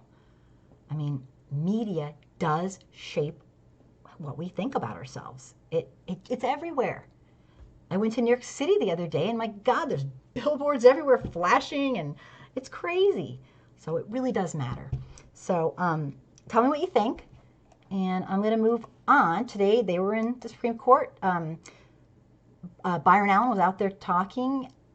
I don't know what could happen. I'm disgusted that Trump's involved. If you are watching this on Facebook right now, I would love you to come over to my YouTube channel called Angry Soccer Mom, because I would love it if you would join in the conversation, because I cannot stream both with comments. I could barely stream this with comments. Let's be real. So, Tony, the more Byron says, the harder they fight back. Yeah, this is really, really bad. It sounds like what they did, and I don't know their side, but it does sound like what they did was something they probably wouldn't do to somebody who seemed powerful to them. I have seen just, over the years, the sheer depth of racism in this country. And it's really deep. So I wouldn't put it past. I don't know the details, but I know what you saw. So the next thing I wanted to show you, it's just something people need to be aware of. And I have not seen this a ton in mainstream media, but I don't really go on mainstream media that much. But it's definitely passed the word around. People need to know what's going on. Trump ran his presidency on a promise and a vow to further marginalize people in historically marginalized minority groups and historically marginalized and oppressed groups. And he is absolutely doing it. He is absolutely doing what he said he'd do, and so much more. So that's kind of scary, so got to be aware. Cameron, if you remember the Black lady on Star Trek, the first female Black astronaut said she applied to the space program because of that character. Absolutely great comment. It's important for people to be able to see themselves positively. Absolutely. Images of themselves in mass media. Absolutely. I want to see the truth, which is that Black, brown, indigenous, Latino people who are of every melanated shade. They're doctors, lawyers, scientists, teachers. They are all these things. But if your TV tells you otherwise, remember, we are segregated, worse off segregation-wise than we were pre-64. White folks don't live next to neighbors who don't look like them. Most of us don't. It's just sad, disgusting truth. So white folks are getting their information from TV and Facebook and social media, and that is not okay. They need to get it firsthand by having a bunch of great friends that don't look like them. Lily, I'm going to sign off. Wish I could stay. Thank you. I'm going to look up Byron Allen now. Thank you for this. Angry Soccer Mom, have a great week, you too. And Lily, I have 4 videos on him on my channel, so if you want to start there, feel free. Thank you so much for being here, Lily. You are awesome. I'm glad that it's this crazy stuff. We're going to be talking about the DACA recipients, the DACA people who were kids when they came over in a few minutes, but I have a couple more things to show you. Sounds good. I think I have 4 or 5 on him. I've been just fascinated. This is terrifying to me. I don't know what could happen. I don't know the details, but it's something that people need to be aware of. So thanks for being here, Lily. I'm really thrilled you're here. The next thing, let me just look here. This is a quick thing on what they're chanting. It's about a 1 minute.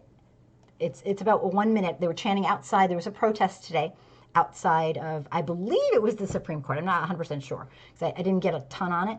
But I want you to see this because this is rather telling. And I like what they were saying because it made sense. Tell me what you think. I'm going to play it almost going to play it right now. I think I'm going to play it right now. All right. Check it out. I'm just going to play a minute worth. With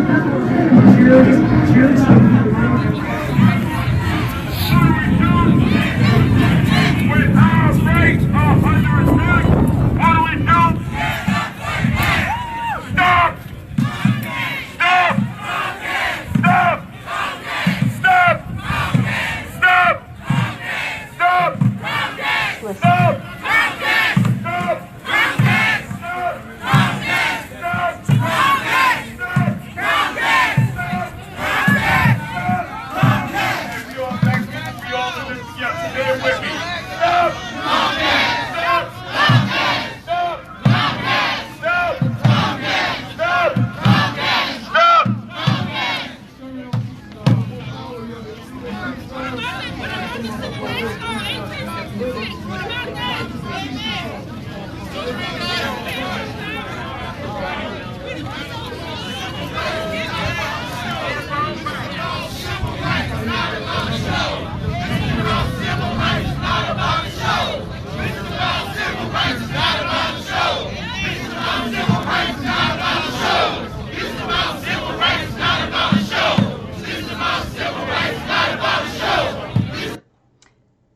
All right. Zoop. So that is what I wanted you to see. This is about civil rights, not about a show, right? They're trying to eviscerate the Civil Rights Act. They're trying to get rid of it. So I wanted you to hear that. People need to understand this is not about when I want to have my TV show. This is about, it's obviously about black ownership and not just black ownership of every numerical minority group in the country. It's not enough. This is Byron Allen talking. It's not enough to sit at the table. At some point, people in these various groups need to own the table, okay? Can't have an uneducated friend, though. Tell me more. Nails and Glitter, tell me more. Tell me more. Tony says they're afraid of people of color surpassing them. I guess so. I don't know. I'm not sure what everyone's different. I don't know what they're afraid of, but definitely there's a lot of fear going on, and it's not exactly being stopped by Trump and his administration, and he's making people afraid. I don't really get the fear thing. But yep, nails and glitter. Unfortunately, this is this business, and as usual, white people need black friends. Can't have an uneducated friend, though.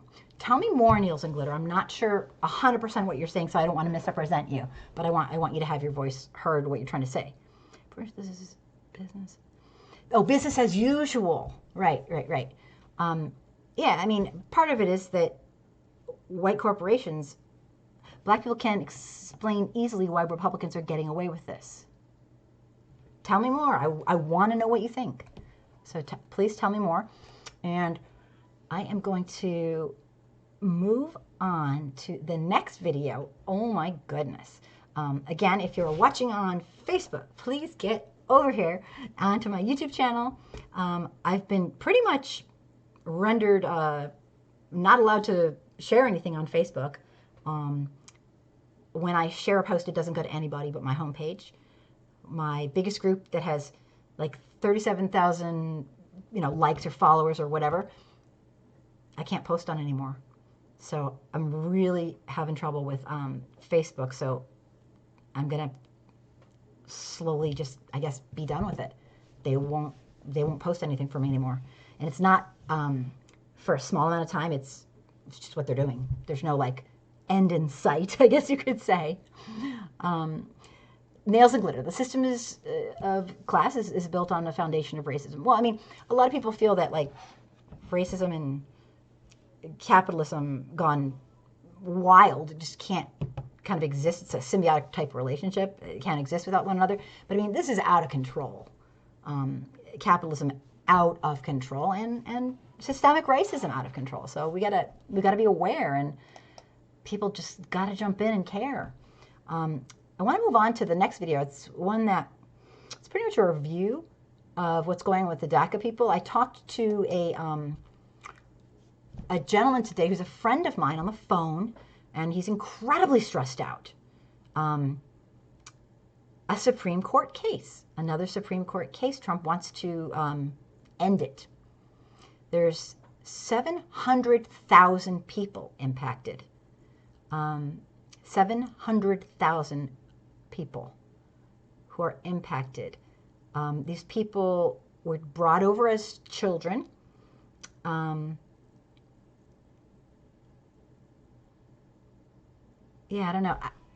And Trump wants to make them unstable so that they can't get a driver's license, they can't get a job, they could be deported.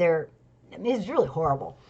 In fact, today he went. This is unbelievable what he did. He's a very mean man.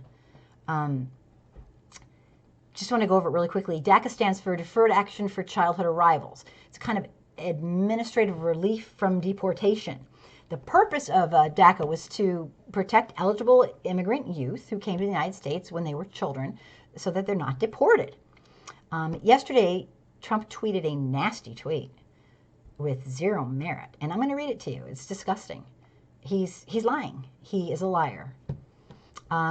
He said, many of the people in DACA, no longer very young, are far from angels. Some are very tough-hardened criminals. President Obama said he had no legal right to sign the order, but would anyway. If the Supreme Court remedies with overturn, a deal will be made with Dems for them to stay. First of all, I want to speak the obvious. I don't believe a word he says. He is not a man of his word. He is the opposite. He's screwing with people's lives. This has been going on since 2017, and it's been in the courts, and now it's at the Supreme Court. And there was a lot of protesting. This was the 12th. I believe yesterday was the first day. And what's happening is he's traumatizing people. It's inhumane. Now, contrary to Trump's total misinformation, part of it is probably true, and the other part is absolutely not true. Contrary to Trump's xenophobic implications, DACA recipients must undergo extensive background checks. They must complete educational requirements and stay out of legal trouble. So that part is a bold-faced lie. It's just a lie. Trump is, in my mind, this is an opinion, a disgusting liar. And he must be stopped before he destroys any humanism in our nation. And we've got to do it through education, through educating people to understand what's happening.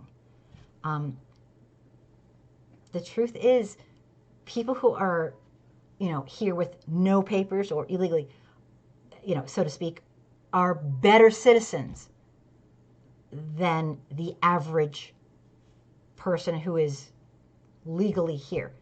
They have to be, or they'll get deported. I mean, it makes sense. This is not rocket science. I want to play a video about DACA. If you have not been listening about DACA, I'm guilty as charged. I haven't been listening very well. I've been listening, but I haven't been getting it. But now I am. So, and I appreciated my friend talking to me today about it. He talked to me about his feelings and extensively. I'm going to take some comments and I'm going to play the video. So let me see here. Okay.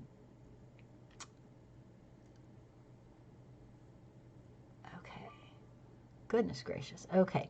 Oh, misogyny is second. Religion is next or second. White solidarity allows the rich to remain in control. Nails and glitter. Cameron, I think you've been silenced by the same people who troll these live streams. Yeah, for Facebook, I'm not really sure who's doing it. I'm going to say I have a video on my YouTube talking about Mark Zuckerberg, who clearly is like a deer in headlights when it comes to talking about racism, systemic racism, and the role his company plays in perpetuating it. There's a video on there, and it's really sad. He kind of matches what a lot of people who are online have seen. His staff is untrained. He doesn't know what's going on. Just watch the video. I don't want to, commentate. It's a live video of him basically being questioned and not knowing what's going on with regards to diversity training at any level in his company. And I was kind of blown away. I was hoping it was just me. But no, I was hoping that it wasn't true, but he sure didn't help that situation. Yeah, Cameron, maybe, I don't know. Nails and glitter. Reading list. White trash. A 400-year history of class in America when affirmative action was white. White Fragility by Robin DiAngelo. Birth of a Nation by Jacqueline Badalora. Thank you for that. I always want to hear what you think is important to read. Nails and glitter. Class is maintained by racism. It's a very complicated, in my mind at least, in my opinion, it's really kind of complicated. There's a lot to it. It's not simple like it would seem. There's a lot of people who have a lot of stake in making sure the public stays ignorant. So we got to do our own research, do our own reading. Every week I get, probably like 3 times a week, I get fake news in my inbox, and I look it up and I send them the Snopes thing, and I try not to be rude. I just, say, oh yeah, this isn't real, and then they say sorry, and I say it's okay, and it's just, we've got to be just so careful. We're in an age of fake, pretend, everything. If you want to know the truth, you can find it, but you're going to have to put in the time. So learn so that you can educate others. I'm going to play this, and I hope you're interested in it. There's some scary stuff going on. Very, very, very scary. Terrifying, actually. So let me get this going. And this isn't very long at all. And then I'll take some comments, and then we'll wrap it up, okay?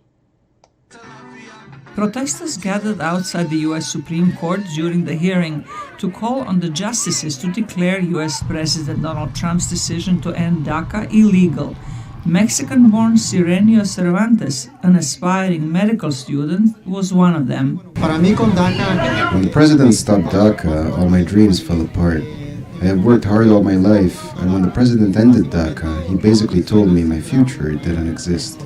Immigrant rights groups say they will fight for what is right, regardless of the court's decision. Que no podemos esperar nada. We know that we can't expect anything positive from this administration, but we also know that the immigrant community is strong.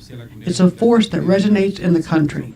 The conservative justices on the court are expected to oust the entire program on the premise that it was created illegally in the first place, which is the administration's argument.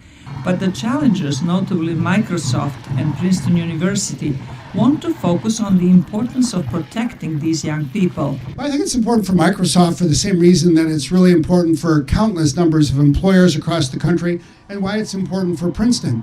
We depend on these people. We depend on the Dreamers. For us today, we have 66 Dreamers who are employees. They're doing important work for us.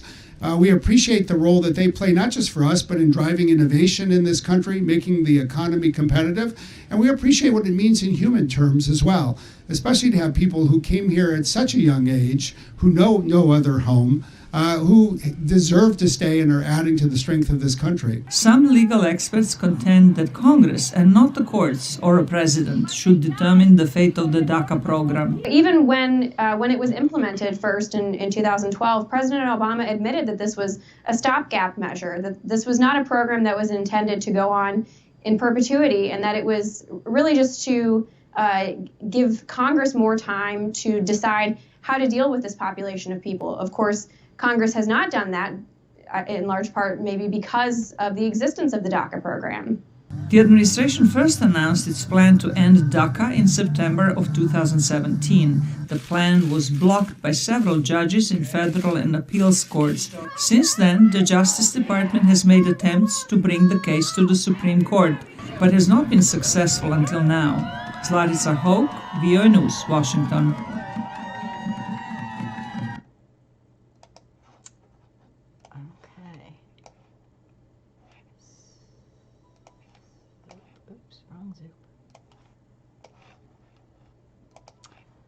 So that is that.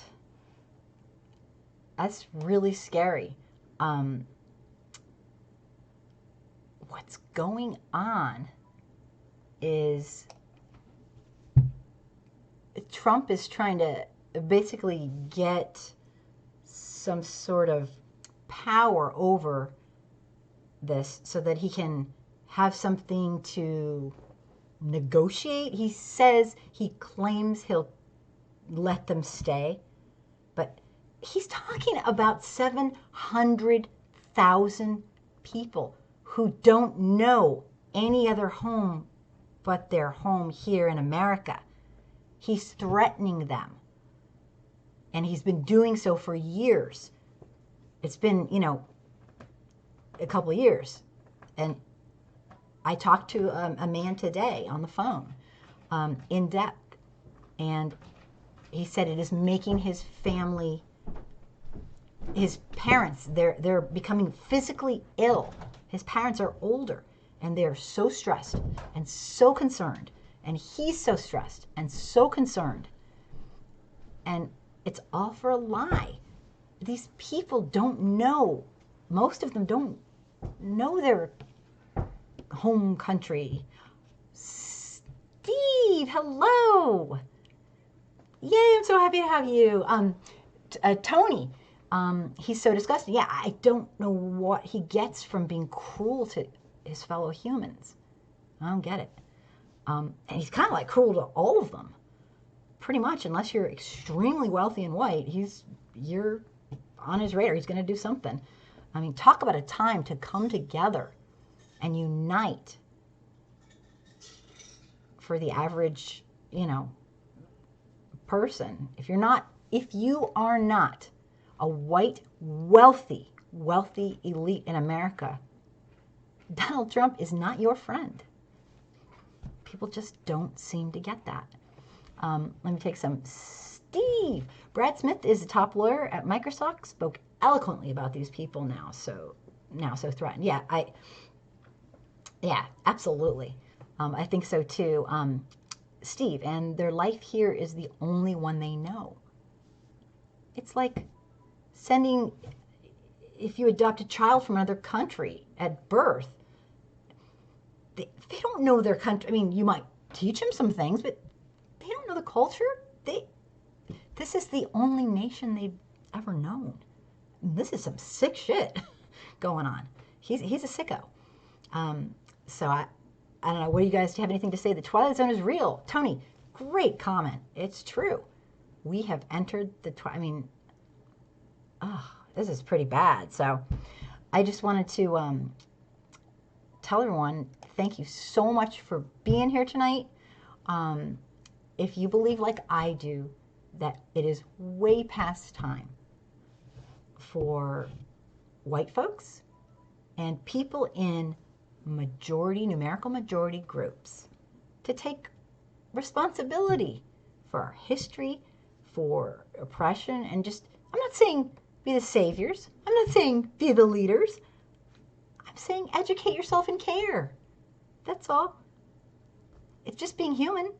No, don't go above and beyond and just lose your mind, but just care. It's just being human. So I can't thank everyone enough for being here. Please, if you have not joined my YouTube channel, if you believe in what I'm trying to do, which is educate people in numerical majority groups, and also learn myself, then please subscribe and send your friends over. It is how I'm going to get to spread, what's really going on. I try to get real news, and I try to look for the humanistic side of it. I am not a Democrat. I am not a Republican. I'm a humanist, and that is that.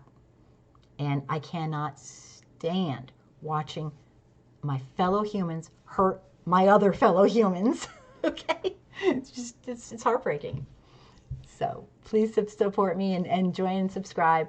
And I cannot wait to start panels in January. So please consider that. Stephen, to add to Tony's comment, since Trump has been president, it's felt like the movie Groundhog's Day. Yeah, it's been terrifying. It really has been terrifying. Let me see. Tony, great stream, Kim. Have a great night. Thank you so much for being here, Tony. And Steve, I'm so excited to have you. I'm excited to have everybody. This has been absolutely fantastic. How do we, that's a good question, because my main group, my bigger group, Angry Soccer Mom, is actually, I can't get into it. I'm completely locked out of it. It's kind of sad. Let me write something in the comments of this, and I'll figure something out. But Nails and Glitter, I would love for you to get a hold of you. I was trying to think the best way to do it, because I'm locked out of Facebook, but we'll figure it out. But anyway, I will be here next week at 9 Eastern. And check out some of the videos on my YouTube. I put a ton of videos up today. I just can't thank you enough for being here. And I'm open to ideas, and I'm looking forward to the panels. So I will see you next week, and I will definitely put a comment up of what I can do. All right? And Stephen, you can get comments here on YouTube. Yeah, if you're on Facebook right now, shame on you. No, I'm just kidding. If you're on Facebook right now, I can only stream comments for one. So you got to get your bottom over to my YouTube channel, and I will see you another time. Thanks for being here, guys. I appreciate it. Good night.